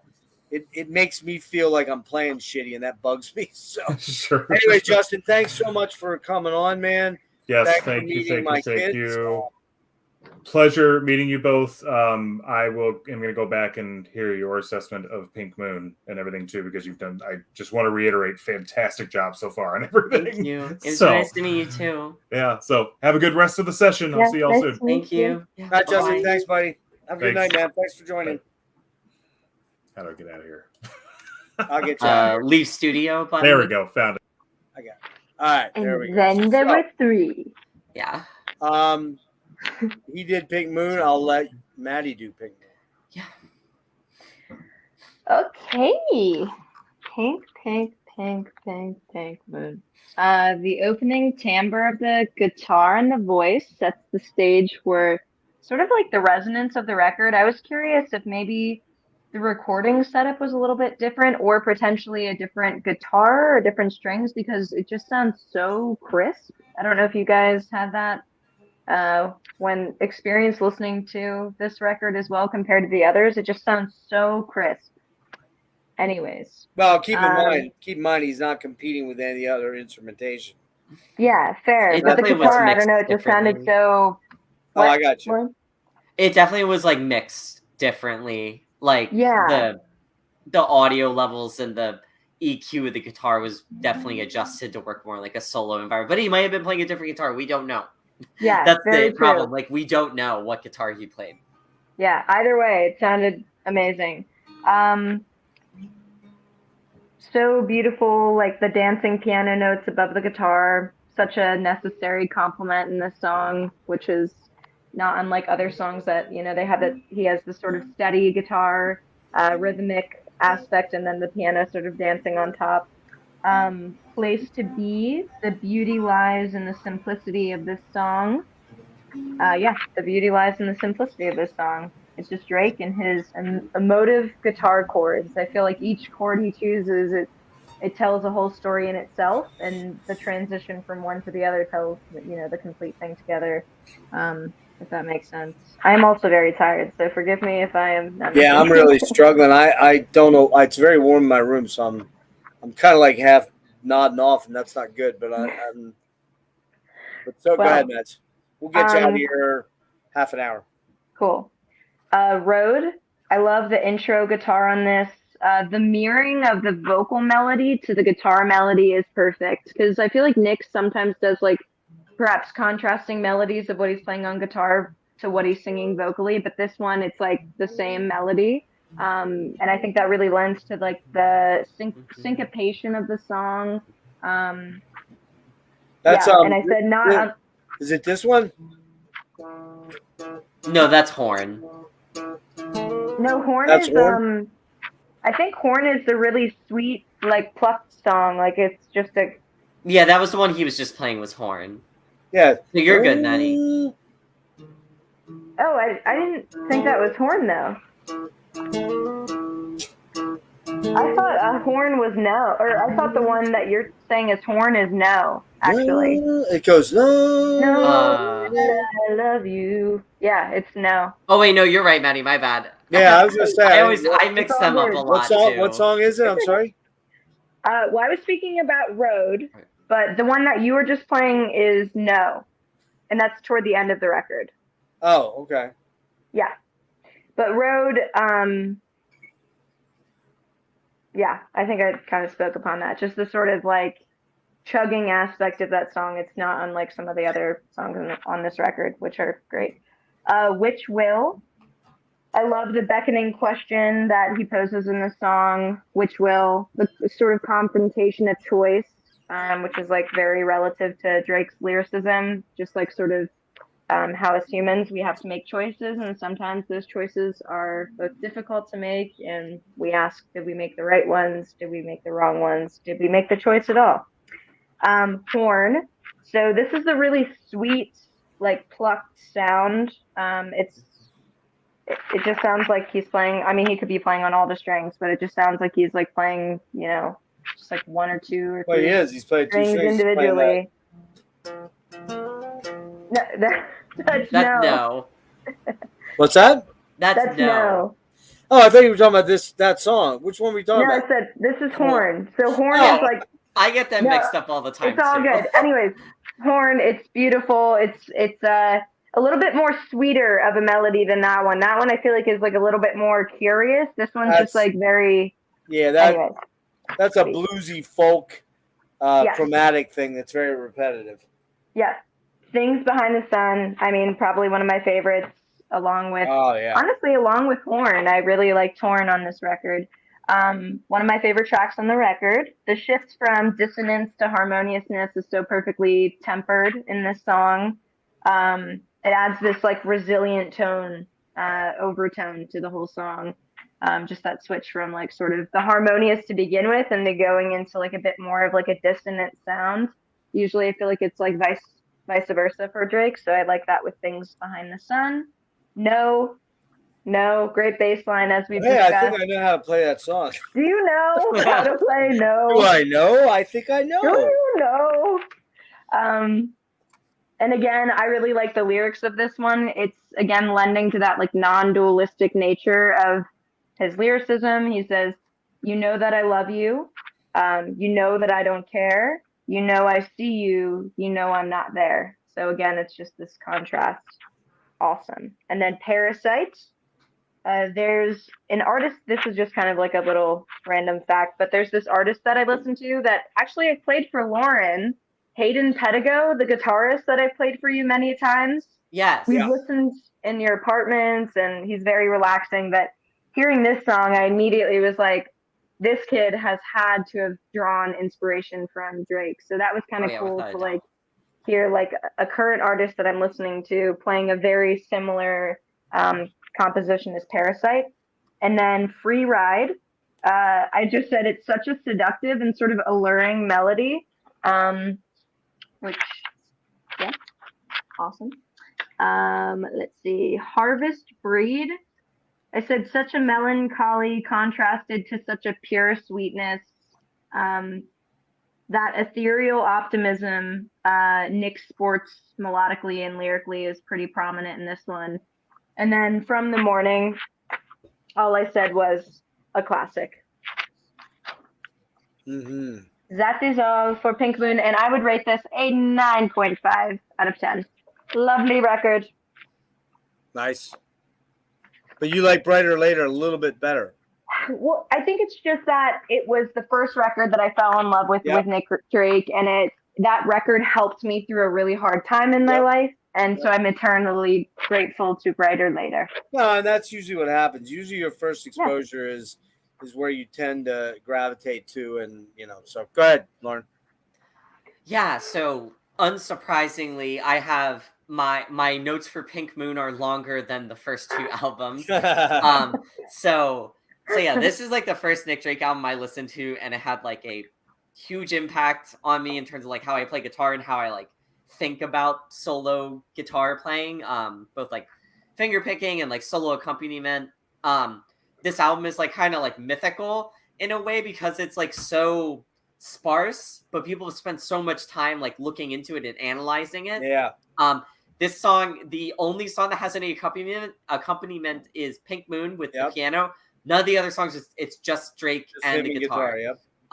So this is definitely the album where you can really hear his kind of signature tone, the very dead nickel wound strings.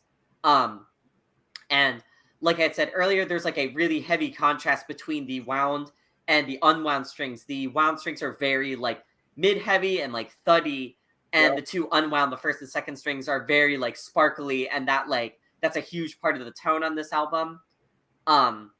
So if we actually get into the songs now, so for Pink Moon, I love this song. It's like so haunting and like beautiful, like at the same time. Like I really love. This is one of the few songs he plays that he actually strums. You actually strum it. You're right. He does. Interesting. A lot of songs like aren't strummed, they're finger picked, but usually this one you do. That's a great. He does pluck with a string of plectrum on this one. Yeah. Right. He uses a pick. Are you sure? Or he's not using. I mean, I'm not sure. Like it sounds to me like he's using his nails. He might be using his nails too. Yeah. But yeah, so I love the main riff in this one. This is the one we mentioned, like in the Volkswagen commercial. They used this song, and it like brought like a big resurgence for him. Talking about the one that goes down, down. Wait, now I forget how Pink Moon goes now. So I written that I saw. Yeah, but how's the guitar? What's the guitar doing? On its way. I can't really vocalize it. There's too many notes. It's hard to do. It's not real. It's not real intricate, but. But there's a lot of it's a lot of him like kind of strumming on the bass, and a lot of like the melody is actually from like the bass. Like he kind of jumps down the strings like on with the he'll like play a note on like the fourth string, then the fifth string, then the sixth string, and he's kind of like doing this kind of George Harrison thing where you're plucking a melody and strumming at the same time. Like George Harrison did that a lot. But yeah, I love Pink Moon. Place to Be. I think this song, there you go. Gotta be a little careful with YouTube copyright though. Oops, I accidentally hit play. Yeah, no, that should be okay. Place to Be. This has at times been my favorite Nick Drake song. If I had to pick one right now, it's actually kind of hard for me to pick one. But at times, Place to Be is something like my favorite Nick Drake song. I think this song is like perfect. Like it's just so haunting and like gorgeous and beautiful. And it's like this is also a song that he strums and isn't finger picked. And I actually wrote down lyrics for this one because I think this song is so poignant with the lyrics. Now I'm darker than the deepest sea. Just hand me down, give me a place to be. I like love that lyric so much. Like genuinely think that might go on my tombstone. The interlude for this song, where he's just kind of sliding one note down while he's strumming the chord. Yeah, it's so simple, but it's so beautiful, and I feel like it hooks the beginning and the end of the song like so well. It's like such a good coupler for it. And then the final lyric, now I'm weaker than the palest blue. Oh, so weak in this need for you. It's just, chef's kiss. It's perfect. I love this song. Road, I agree with Maddie. Like, I really love this song. It is kind of feel like, I'd have to look at the sheet music. It does feel kind of syncopated. There are weird, like, what's up? Do you agree that that's one of his more busier and intricate rhythms? For Road, yeah, because there's a lot of like little like rhythmical hiccups where he's like he kind of has this this sort of swingy vibe, and then he does that. Just so I know, because I'm so fucking tired. That's the one that goes. Dun, dun, dun, dun, dun, dun, dun, and then it goes.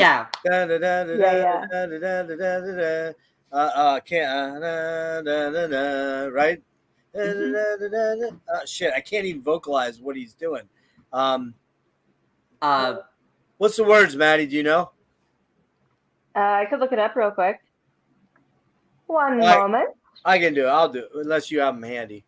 I have them handy and I really am so tired. I'm like I'm mixing all the songs together. Yeah, that's okay. It's okay.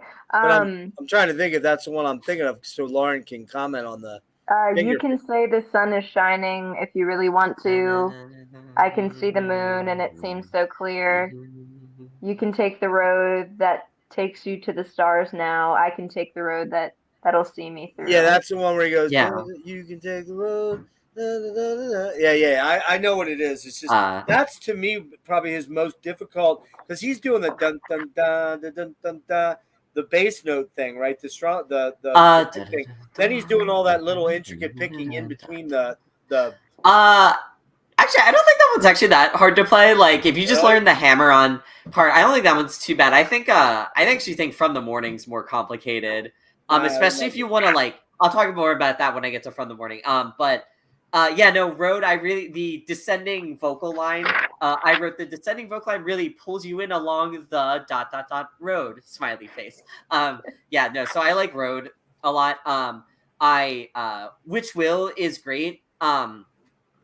Which Will is really cool because he does he does his own riff on the bass strings, and then he's plucking the top three with his other three fingers. So Nick does that a lot. Instead of playing like a melody like on the top strings, he plays it on like the bottom strings on the bass. Which Will also has some like kind of noticeable like mistakes in it, which I think it's cool because it kind of speaks to like this was made in 2 days by basically one guy and a producer. I like Which Will a lot for sure. So Horn is really interesting because the song is so simple. There's basically only 3 parts to it really, but this song is really compelling because like Nick Drake does these very subtle rhythmic shifts and a lot of very subtle vibrato, and I think it'd be interesting to do a comparison of that song with like no vibrato and no staccato or rhythmic variation, and I think the song would be so much more boring if it didn't have that. So I think Horn is really cool because it's such a simple riff that he made interesting with the vibrato and like the very tiny like micro rhythm changes. That's something I've actually been reading about lately is how like micro rhythm really like defines people. Horn really embodies that.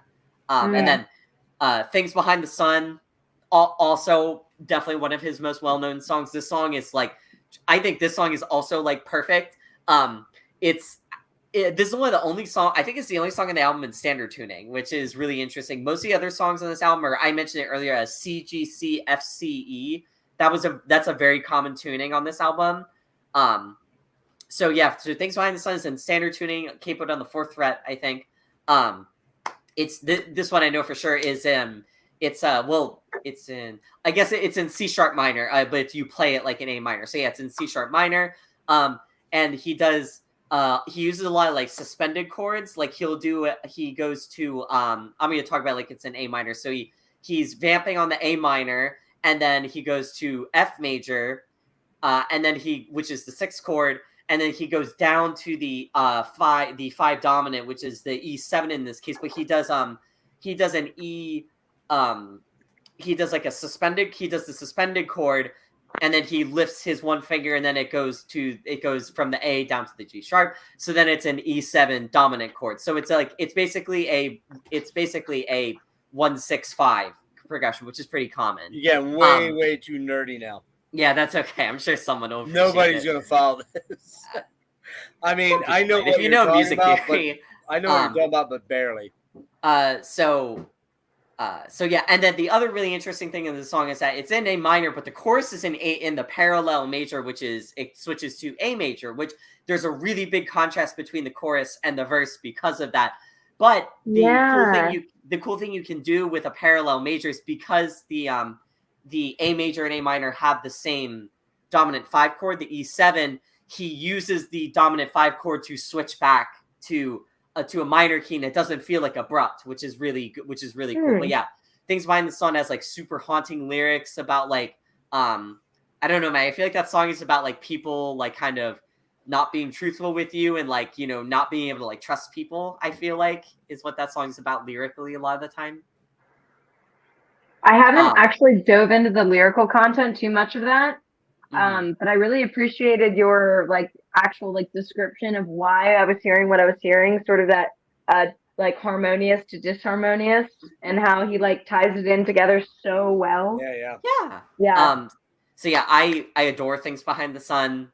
absolutely, definitely like a top 5 song from him. Yeah, it's for me too. And then No, No's okay. It's probably my least favorite on the album. I don't like dislike it, but I don't really like love it either. It's like a little repetitive, but it's very short, so I don't think it overstays its welcome. But yeah, the lyrics Maddie pointed out, I think the lyrics are more interesting than the song itself. But yeah, not a bad song, but definitely like least favorite on the album. Parasite. This was a song when I first listened to it. I didn't dislike the song, but I didn't really like it either. But on the multiple re-listens, this song has grown like near the top. I think this is one of the best best songs on the album is Parasite. Yep. The main riff has like this descending dun dun dun dun dun dun dun dun dun dun dun dun dun dun dun, and then it just like keeps looping like over and over again on the verse. I think the lyrics are really interesting. Like what is it? It's like go looking into town for the local clown and feeling down like him, which is kind of interesting. It has like a lot of really interesting lyrics. And the chorus is really cool because the chorus has like there's like a lot of tension in the chorus, and then there's like a lot of release music. It goes, I am the parasite of this town, and then it goes back into the verse, which I think is super cool. So yeah, I adore Parasite. I think this is definitely one of the top 3 songs on the album, which is interesting because if you asked me that the first time I listened to it, I wouldn't have said that, but I love this song. Yep, great song.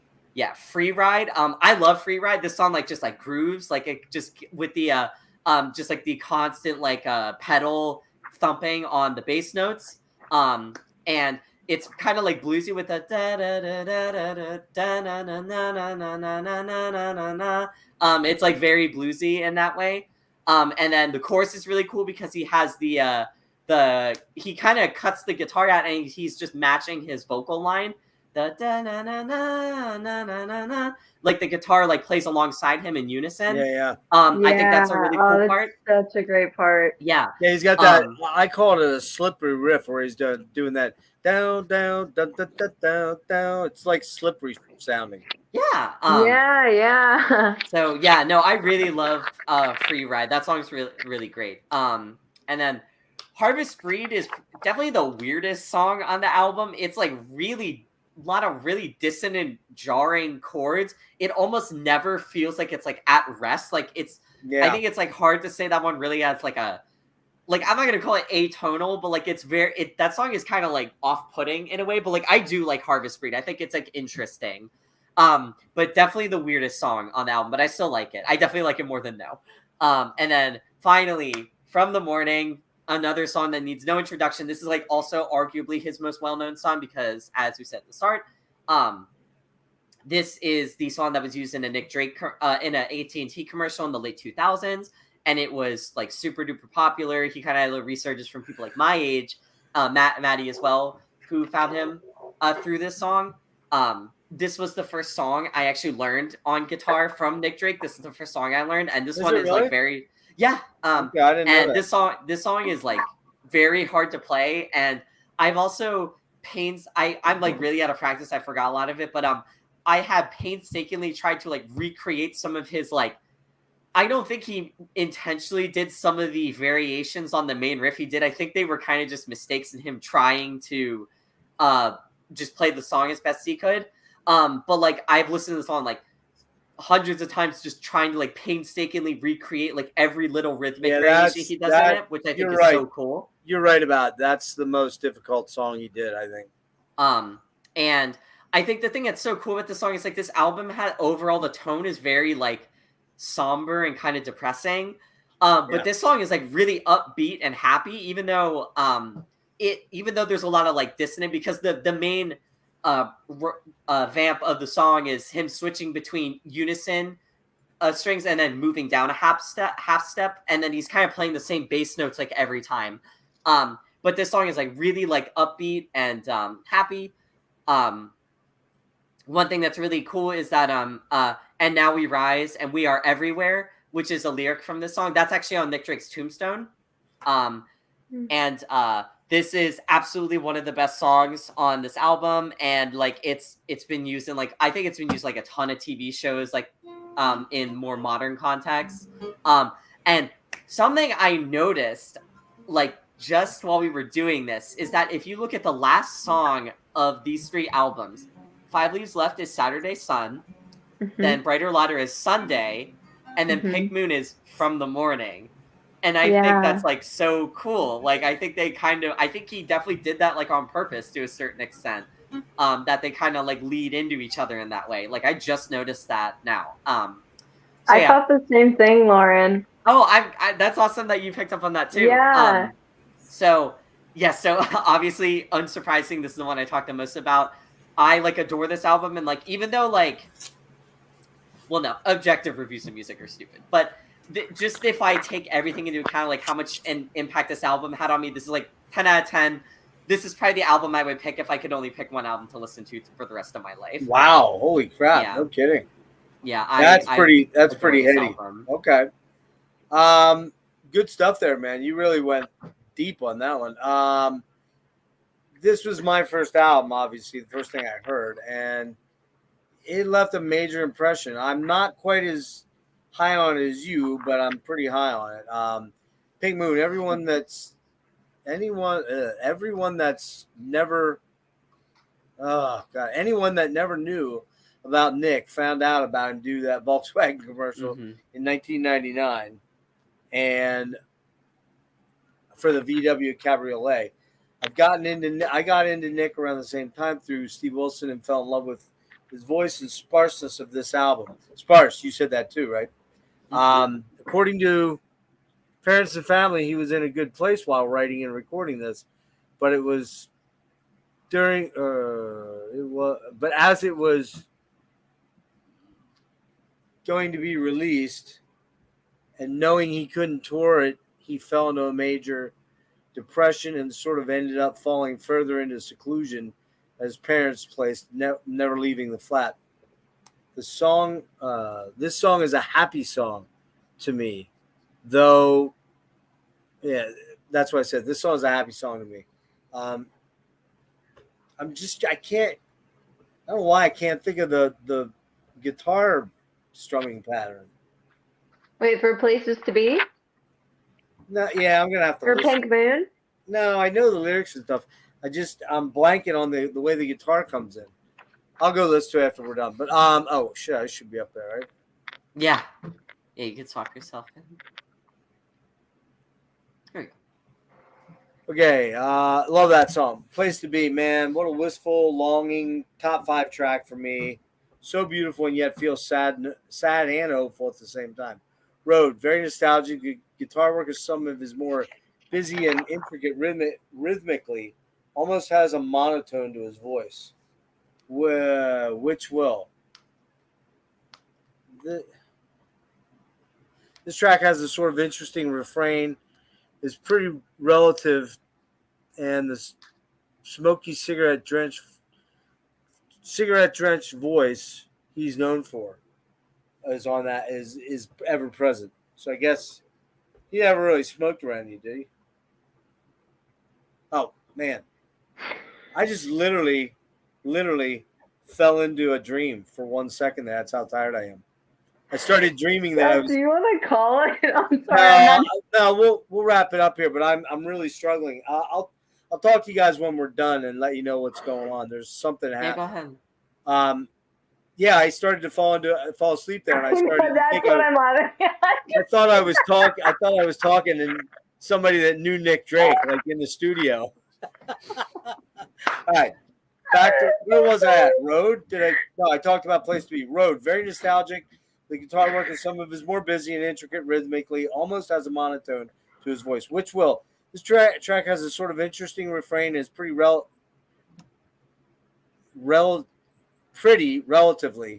pretty, I think is what I wanted to say. And has that smoky cigarette drenched voice he's known for. Horn, kind of a slightly guitar piece, mournful, very minimalist. I can't think of how that one goes. I'll listen to it after we're done. Things Behind the Song. I love that song, man. Another favorite. Has an almost bouncy rhythm to it, but it's so mournful during the verse. Yet then looks for the verse, it gets, I say peels up. I don't know what that means. Probably was saying picks up for the verse, I guess. No, kind of a weird, almost blues folk take on a song by Nick. Odd in his canon and kind of repetitive. Not my favorite song of his. Parasite, like you, Lauren, I really love this song. I just think it's so freaking cool. I am the parasite. Da, da, da. It's just, I don't know. It's just got such a epic sort of feel to it. Free Ride, cool slippery riff that snakes around on this one. Decent. And then what's the last song? Because I didn't write it down. That's From the Morning? It's Free Ride, Harvest Breed, and From the Morning. From the Morning. Okay. For some reason, I didn't note Harvest Breed and From the Morning. I know I was trying to get a bunch of stuff in. I think I skipped writing those down. From the Morning is absolutely just like Lauren said. It is just, it's such a beautiful song, lyrically, rhythmically, sonically, melodically, and it's tricky, man. I can't play that. I know you can.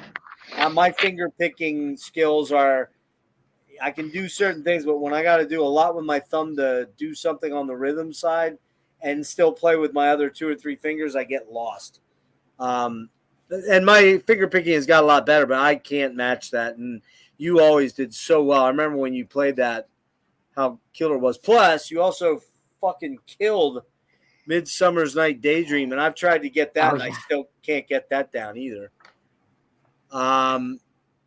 Yeah, so this album is basically recorded in 2 days, 2 sessions, almost no overdubs other than the piano, and no other contributors from outside musicians. I give this a 9.5. I'm not going a full 10, but it's a 9.5. 1 or 2 songs I could have done without. So really killer. Now the last one. You guys listen to this? Mm-hmm. I have only graced that album, so I am not. Did you listen to it? Versed enough to speak upon it. Yeah, I listened to Time and No Reply in the past. You have stuff to say then? Okay. This is actually an archival. I went over what the tracks were before, but I'll do it again. The first 4 tracks are from the 5 Leaves Less sessions. They were leftovers, and they're some of his best songs, which is weird. The next 2 songs were from home demos. I'm sorry. The Thoughts of Mary. I'm sorry. Hold on. Mayfair and Fly were actually home recordings that were done before the 5 Leaves Less left. That's hard to say. Yeah, I can't say that. Try saying that really quick. 5 leaves left. 5 leaves left. 5 leaves. Yeah, that's a tongue twister for sure. What's that? That's a tongue twister for sure. Big time, 5 leaves left. Thoughts of Mary Jane is a home demo. I'm sorry, no. That one is the one with Richard Thompson on guitar. So that's from the Bryter Layter sessions, but a different mix with more guitar on it. Been Smoking Too Long, Strange Meeting are home demos from 78, looks like 78 or 79. And then the last 4 tracks, Rider on the Wheel, Black Eyed Dog, Hanging on a Star, Your Voice from the Mountain, the last 4 tracks he ever recorded. And I find this interesting. Inside all the discs, there's this picture of Nick, right? Mm-hmm. Except one disc has Pink Moon. Let's see. It's so weird. So when they did the inner tray, it's almost like somebody pulled this as a goof, like to see if they could get away with it. Hold on, it's the last one, of course. Yeah, so on the insert of 5 Leaves Left, look what's inside of it. Like, what is that? Is that Harry Houdini? I have no idea. That's really goofy, I think it might be Harry Houdini. That might have been it probably was a joke. Probably was, yeah. Like all an the inside look joke. like that, and they're pretty simple on the inside. Like, they don't have multiple pages. They have just, this one has a picture, the other. Yeah, that's an iconic picture. Yeah, that is, yeah. So, 5 Leaves, where are we at? We're on Time and No Reply. Yeah. Lauren, you want to talk about that one? I didn't really like a ton of notes for this one, but I think the standout songs, I really like the title track, Time and No Reply. Close of Sand is surprising that wasn't on Pink Moon. Like, I'm not sure. You said that was written during the 5 Leaves Left. Yeah. It's unsurprised. It does not surprise me it didn't show up on 5 Leaves Left because it really does not fit with the theme of that album. But Right. Close of Sand absolutely could have gone on Pink Moon, and probably in place of, if it was in place of No, that album would be even better. Or you could almost knock out. Honestly, you could knock out Which Will. I'm not a big fan of that song either. Oh, I love that song. I really like that one. That one doesn't do much for me. Yeah, no, for sure. But if you'd have put Close the Sand and Place to Be on here, holy hell! What up? And yeah, no, but I love Close the Sand. That was one of the unreleased tracks I heard. I was like, wow, this is amazing. The other one that really surprised me is Hanging on a Star. I think that song is beautiful. I really love Hanging on a Star. And that song is just really pretty. It is like a little repetitive, so it's definitely felt like it was more like a prototype for a song. But yeah, Hanging on a Star is great. And this is, I just wanted to squeeze this in here because we obviously won't talk about this album, but Family Tree is the collection of his 3 albums plus Time and No Reply, right? Fruit Tree. Fruit Tree. Okay, yes, Fruit Tree. There is another box set that was released further down called Family Tree. That was a collection of home recordings that Nick had. And there was a ton of songs that had never been released before. There was a bunch of songs that had never been released. The caveat is that since they were home recordings, the audio quality is not very good. The main thing from a Family Tree I want to talk about is Far Lays. Far Lays is one of the coolest instrumental songs he ever wrote, and it's What's so it pretty. Far Lays. Okay. I believe I think it's in Dadgad, but that might be. I think it's in Dadgad, and it's on capoed on the 4th fret. But Far Lays is so cool. The only problem is the audio quality is really bad. So it's I've tried to learn it, but it's really hard to listen because the audio quality is just not bad because it's really bad because it's it's a home recording. But Time and No Reply is definitely, if you are looking to get into Nick Drake, it's definitely something you should listen to. There's a lot of really good stuff in there. And then if you really, really want to get into Nick Drake, definitely listen to Family Tree too. There's some real gems in there as well. I don't know. There's actually some. I've never heard it. How many discs is it? 2? There's a fair number of songs. I don't know how many discs. There's 40 or 50 songs. There's a fair amount. Wait, actually, let me not make up. How many? Let me check. 50. Family Tree. I don't want to make up a number. Let me see if I can actually find the 29. So not that much, but still, that's a fair amount. A lot of the songs are only a minute or 2 long. Right. But so Family Tree is definitely worth checking out. There's definitely some gems in there, like Far Lays. I really, really love that one. But so Time and No Reply, definitely worth your while to listen to if you're trying to get into Nick Drake. It kind of does feel like his unofficial 4th album in a way. Yeah, right. It basically is. You're right. Yeah. Mm-hmm. Matt, you ready to jump on? I don't know if you recall, but I've just graced the top of this album. All right, so you didn't have time to really digest it? No, I've just listened to it sort of in my Nick Drake holes, as Lauren talked about, that you can fall into. It's sort of you definitely want to cyclical. I'm now on the turn where I will naturally be listening to that likely tomorrow. So first 4 songs are bangers. They're just amazing. Mm-hmm. Yeah, that's cool. For me, again, this record came out. Let me see. Hold on. Actually, that's tricky here. It came out with that box set, but not the first iteration. I think they came out with this the first time in '86. I'd have to look that up, but I don't want to put false info out there. But that box set that I have came out in '86. It was in there. They may have put it out on vinyl before that. I don't know. Okay. So the original Island Records printing was 1979, actually, and then the Hannibal one is 1986.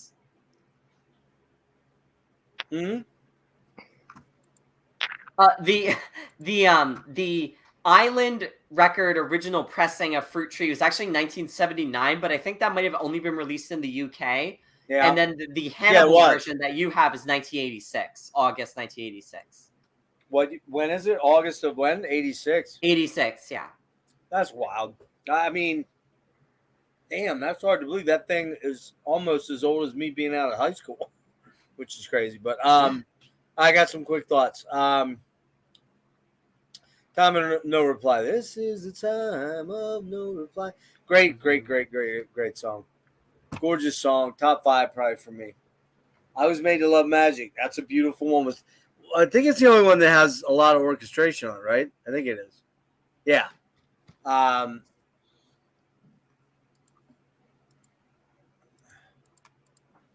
What's the next? Oh, Joey. Very, very cool. Joey. I can't do his voice at all. Whimsical track. Very smoky and chilled. Closes hand. Hands down my favorite Nick Drake song. I love this song. So haunting. So sad. But so uplifting at the same time. All above were outtakes from 5 Leaves sessions.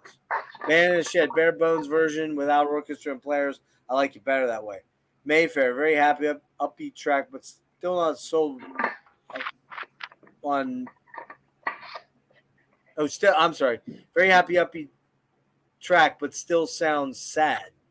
This is a beautiful song. Above predate the above 2 predate the 5 Leaves left session demos. Fly, home demo version, very cool version. Thoughts of Mary Jane, alt take with Thompson on guitar, very pretty. I love it. Been Smoking Too Long, demo cover, solid, good fun. I don't know what he had to get back in here. Man, struggling to stay awake, guys. All right, sorry. Black Eyed Dog, hitting the harmonics hard on this one. Very percussive track, like it, don't love it. Rider in the Wheel, okay track, not nuts about it.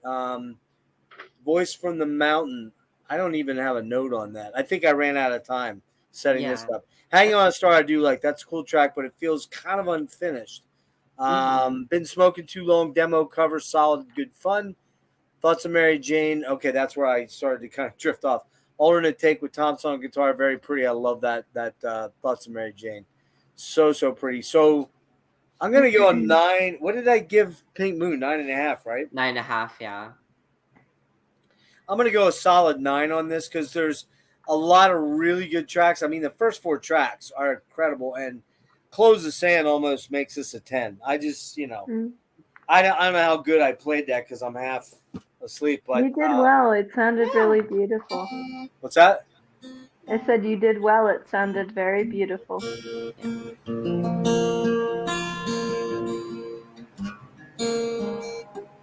God damn it.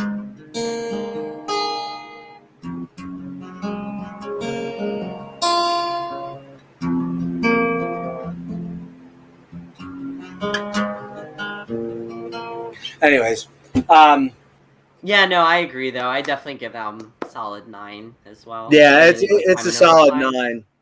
Solid 9. So, topics real quick to discuss. This is more probably no, I was gonna say it's more a Lauren and I thing, but we got another guitar player in the family. I overlooked there for a second. A budding guitar player that's getting better and better and better every freaking time I see her. It's like, whoa, how did she come up with that? So, are you there, Mads? Looks like you're frozen. You're falling asleep too, right? I am very sleepy, but I'll stay on for the last segment. We're going to wrap in 5 minutes, promise. Tuning. If you must know all my guitar secrets, I'm happy to share. Oh. We only have 3 people watching right now. We had 12 at one point, but I don't know if we're just boring people or if they went on it's getting a little late. But that's all right. I don't really care about that. This was for us to get together and hang out, get you comfortable doing this. Because Maddie, you're going to be doing one with me soon. I mean, Lauren, you're invited that, but I don't know. You're not a big Bowie fan, are you? I could listen to Bowie, but always been meaning to, honestly. No, I mean, you love Bowie, Lauren. If you got into some of his stuff, you'd be like, all hail Bowie. Mhm. At least that's my opinion. But yeah, tunings. Yeah, for sure. Well, we were gonna try to do that on Tuesday. I want to talk about that when we get done here. Yeah. Okay, sure. Not publicly. Real quick. So tunings, he used standard tuning on 8 tracks out of 35. Mainly, he used C. Oh crap. CGC FCE should be the most CGC, common one. FCE, right? And that he used that on 7 track on songs, and then he used BE on 8 tracks, which means he's got two different. He's got 2 different. Help me out, Lauren. I'm trying to think of the word. I'm tired. Octaves, right? The guitar's tuned to octaves, right? The CGC FCE. Yeah, there's 3 different octaves of C in that one. Now, and then open C tuning, the one that Devin Townsend uses. What's that? That's CGC ECE, I think. Well, that might be wrong, though. You can play chords if you just borrow the whole thing, but then you have these cool octave shifts, right? No, open. It's not quite open C. It's kind of like open C add 9, I think is what people would call it. Right, gotcha. That's more tricky than I can think of. But yeah, you know, the other tracks you used, a few were more exotic tunings, like chiming strings, like the one I just did a little bit of. I'll play it just the chord, but it's E, A, D, G, A. Yeah. Is that close? You got your E, so you got your. He's just playing an A sus2 here. Yeah, it's got that ringing A. So you got 2 A's, and then when you add the E in, you get. That's cool. Then you open up the sus and play a G, then an F.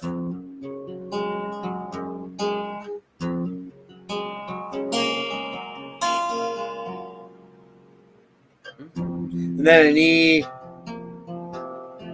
What is that? Sus. An E major. Yeah, it's like a suspended dominant going down. Yeah. But then he goes back into the. Yep, E dominant. Mr. Talk Talk. Then he adds in. He adds that. So, anyways, that was one tricky little thing. He used a bunch of other things like that too, but so anything to talk about with? He liked chiming strings at different octaves. Mm-hmm. Anything you want to add in about the tunings? No, just that mostly is it. He did use a couple of strange tunings, but I think that was like a huge part of his. That was like a huge part of his sound was like these. Like a lot of people describe them as like cluster chords. Like these notes that are like very close together in an octave, and it kind of creates. He used it to fill space a lot of the time, and he utilized that very well, especially on Pink Moon because he had to fill space. He had to. It kind of orchestrated itself the way the guitar played. And to be honest with you, those open tunings and those drop tunings were very much popularized by folk musicians in the 60s and 70s. So if anybody thinks that drop D came around with grunge, they're terribly mistaken. It goes way back to the 60s. I mean, drop D's been a thing for like a long time. Drop D's been a thing for like a long time. There's videos of there's videos of Steve Winwood from Traffic, and then he went on did his own solo thing, but he was playing in drop D way back in the late 60s, mid to late 60s. Sure. So. And then that means somebody in the 50s was doing it, or 40s. That's just how it works. But it just got super popular when grunge came around. Real quick on the label wasn't sure there was going to be a 4th album, as the albums really didn't sell well during his lifetime. Like I said, none of them. Imagine that. None of them even sold 5,000 albums. Yeah. All right. Hey, look who's here. Zach Hertz. You guys know Zach. Hey, Zach. What's up, dude? We'll wrap it up here in a minute, Zach. I'll give you a call then. Label wasn't sure about going on for a fourth album as the albums hadn't sold well at all, and they weren't sure they weren't dumping money into a losing cause since he refused to tour, couldn't tour, and promote them. And there was mixed critical responses at the time. But now a lot of these albums, in particular Pink Moon, and Bryter Layter, are thought of as classics, especially of the UK folk scene. Legacy. Nick has a lot in common, like I said earlier, with Jeff Buckley. They found much bigger success after their deaths. He became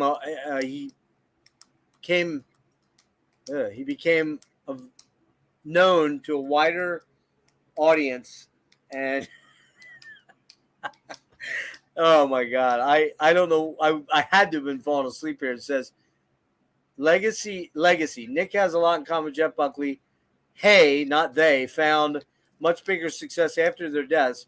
He became a wider loved audience. Farted his death, sadly, but left a solid and beautiful legacy. So whatever that means, I'm not really certain. But go back and watch the 2 times I actually fell asleep during this stream, which is I've never done that before. That's crazy. I'm not gonna lie, I couldn't stop laughing. What's that?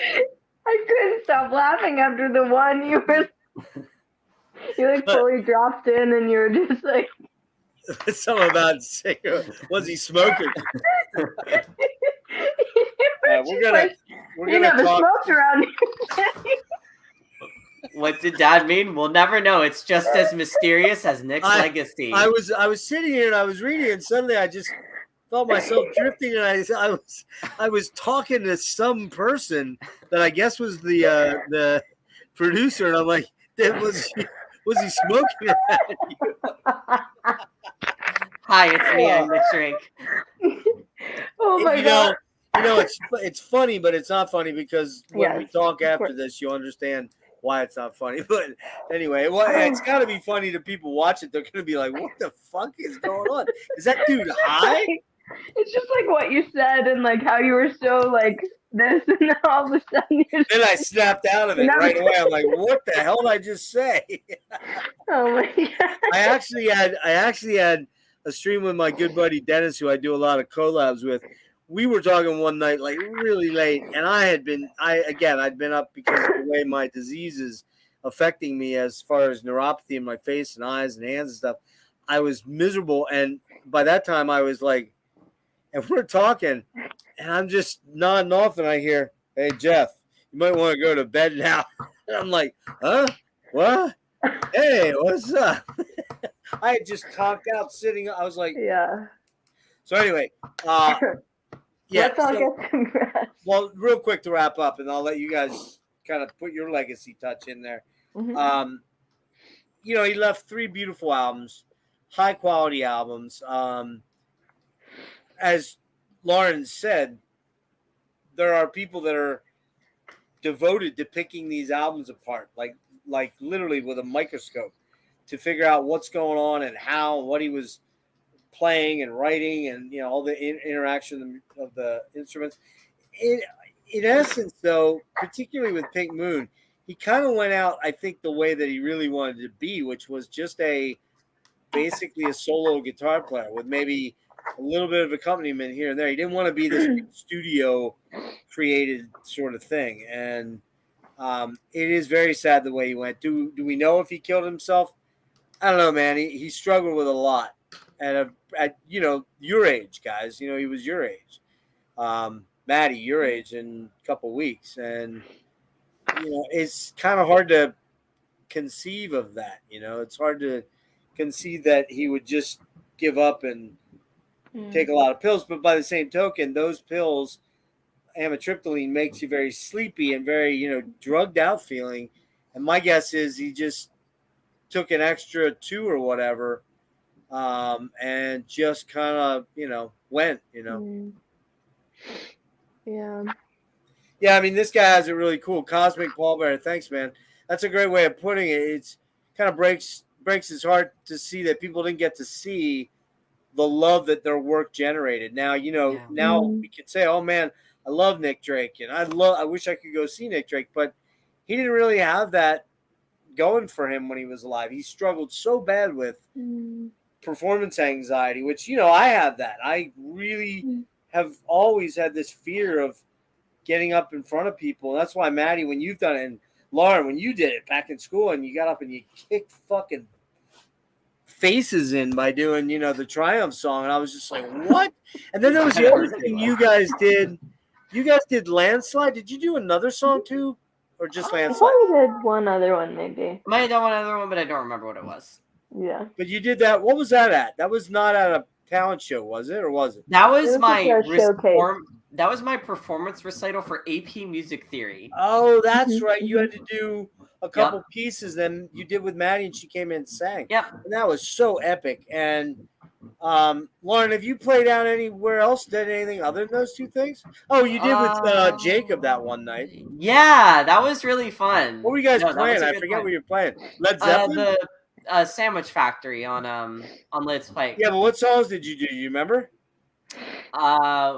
We played like a couple like just standard rock songs, and then I don't remember exactly, but then we off the cuff played Whole Lotta Love, and we killed it without even practicing it. It was awesome. I remember what's his name? What's the older Zug? Alex. I remember him struggling to get, to do it, but he did pretty good. And then it seems to me you did Little Martha, I think. Yes, I did that before the show. Yeah. Before we brought the band in. Which is a tricky song to play. And then you did I think you guys did a Tom Petty song. Didn't you do Running Down a Dream? Yes. Yeah, we did a Tom Petty song. I don't remember which. Maybe Free Falling. I don't remember. Yeah. But yeah, have you done any performing other than that then? No, not really. Not like any official capacity. When you did those, were you nervous? Did you have anxiety? Kind of, not really. I don't think I really get stage fright very bad. That's great. I just haven't had the opportunity pop up. But how about you, Matt? Do you get stage fright? I kind of touched on it in that Marissa Nadler interview. But essentially, it's like I get anxious. My body reacts so viscerally to the fear of performing, and then I get up there and I start playing, and I'm more than fine. I'm just hyper involved in what I'm doing, and I get lost in the feeling of the music, and then I'm fine. Yeah. And you did, which is a blessing. You did a couple performances live. You did that piano thing with Jacob at the talent show. You did the thing down in the garage outside on First Friday. You guys did a bunch of stuff there, and then you did the stuff at was that a church that we were at with the Take Charge. It was like a refugee fundraiser that Bryn. You did that one, and then you did your folk festival a couple months ago, and which was all by yourself, and then you did. Is that it, or did you do some other ones? No, that's pretty much it. I just met an incredible, when I say incredible, I mean insane, classical guitarist who he's a busker downtown. And he's looking for a vocalist, and he heard my music on Instagram or my singing on Instagram. So we're hopefully going to get together and jam sometime soon. So that'll be really cool. Awesome. That's awesome because he's the sweet pocket of music that I'd love to make, which is that dance between classical music and. What's his Instagram thing? I'll send it to you if I can think of it. Yeah, I want to check it out. You guys have any last thoughts on Buckley? And also Cosmic said H.P. Lovecraft and Nick Drake come to mind about people that didn't get to see their work. And we also said Jeff Buckley. That's another big one too. Because Jeff was the star was ascending. And the second big album, was to come. And sadly, it wasn't nearly as good because it was all just working demos and, some good tracks and some tracks. But he was on fire at that point when he passed. And there's others I'm sure we could think of. Hendrix, to a degree. Yeah. Well, although Hendrix was pretty popular when he was alive. Yeah, that's true. He was already making a lot of money, and that's true. Good thing. But yeah, for Nick, I think the only thing I would say is there is kind of this. He has this mythical status because so little is known about him. Not only are there no recorded live performances of him. There are actually just no videos of him known of. And there's a very infamous clip though, if anyone's watching on YouTube, if you look up Nick Drake's 70s festival, a 10-second clip of a very tall guy with Nick Drake's hairstyle walking away from the camera will show up. And that video adds more to the mystique because people are like, oh my God, is this Nick Drake? But it's almost like fitting that he's not facing the camera, so we can't know. And I think that's super interesting. Always a mystery, right? There's always a mystery so I think, there. I think it's also a huge reason. Yeah, I think it's a huge reason why people are so drawn to him is because of like the mystique around him. But he's made like incredible music. He's had like an undeniable impact on like a lot of extremely well-known artists and on like folk in general. And I'm glad he's gotten like some modern resurgence, and like he's definitely one of my favorite artists. He's like my biggest influence, acoustic guitar playing wise. And so I love Nick Drake. I think it's weird when I was getting ready to. I don't know what I was doing. I was looking up videos of Clothes of Sand. There's a kid on there on YouTube that did a really fantastic. I'm not playing it exactly right. It sounds close, but I'm missing some string pickings because there's some areas in there where he's plucking two at the same time, and I'm not doing that. I'm doing more individual strings. But Tim Buckley too. But I think Tim enjoyed some of the success that he was involved in, but then he kind of, he died. So,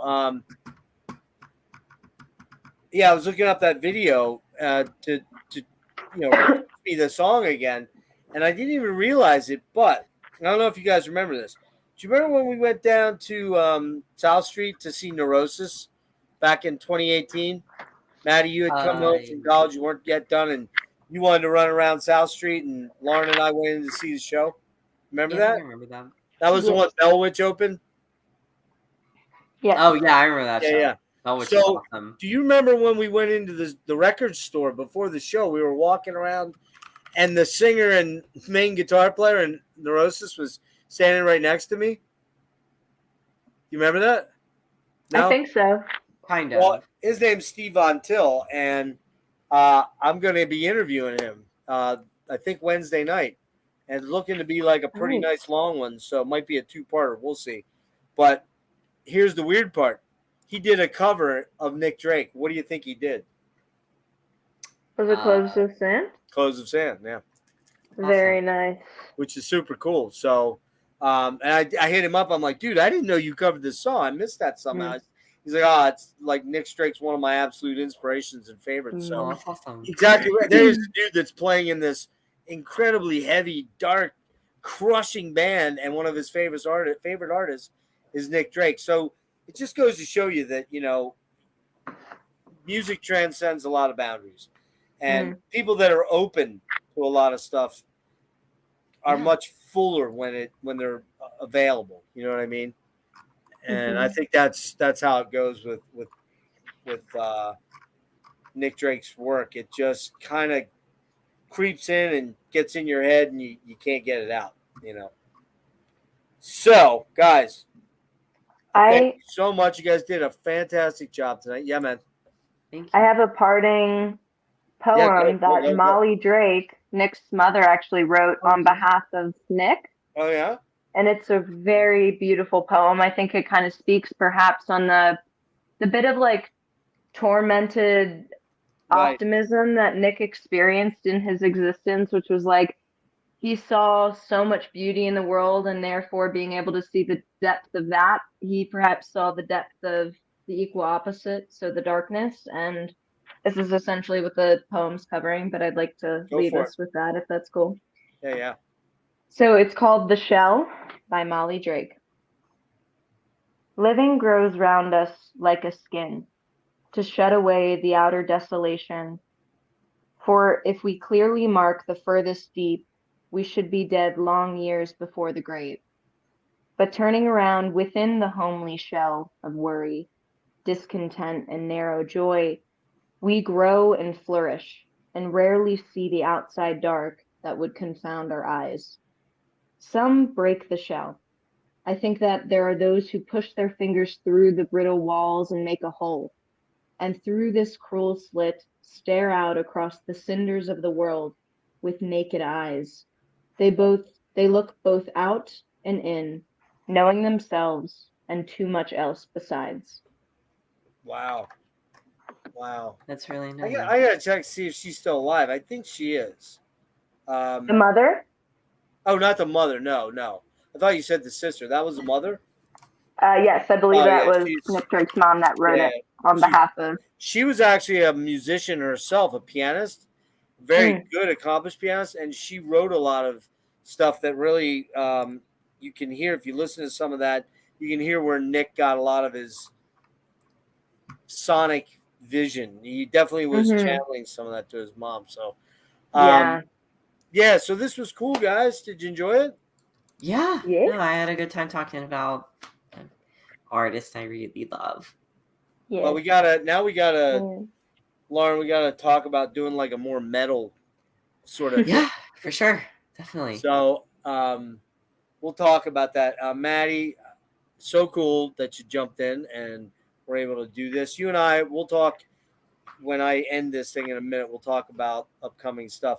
Speaking of upcoming stuff, Maddie and I have to kind of discuss whether we're going to be able to do the David Bowie catalog by Tuesday or not. Not the whole catalog, sorry. The first 9 albums. Yeah. First 9 albums. I'd really hoped that Tim Bonus would join me, but he never got back to me, so I got to move on, and we'll do that.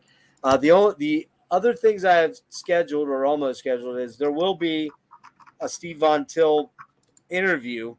I believe it's going to be Wednesday night, but I'll let you know when. I'm not sure. It might be 8 o'clock my time, 6 his, or maybe 9 mine, and 7 his, something like that. We'll get it figured out. And then, so that's Steve Von Till, Neurosis, Harvestman, Steve Von Till.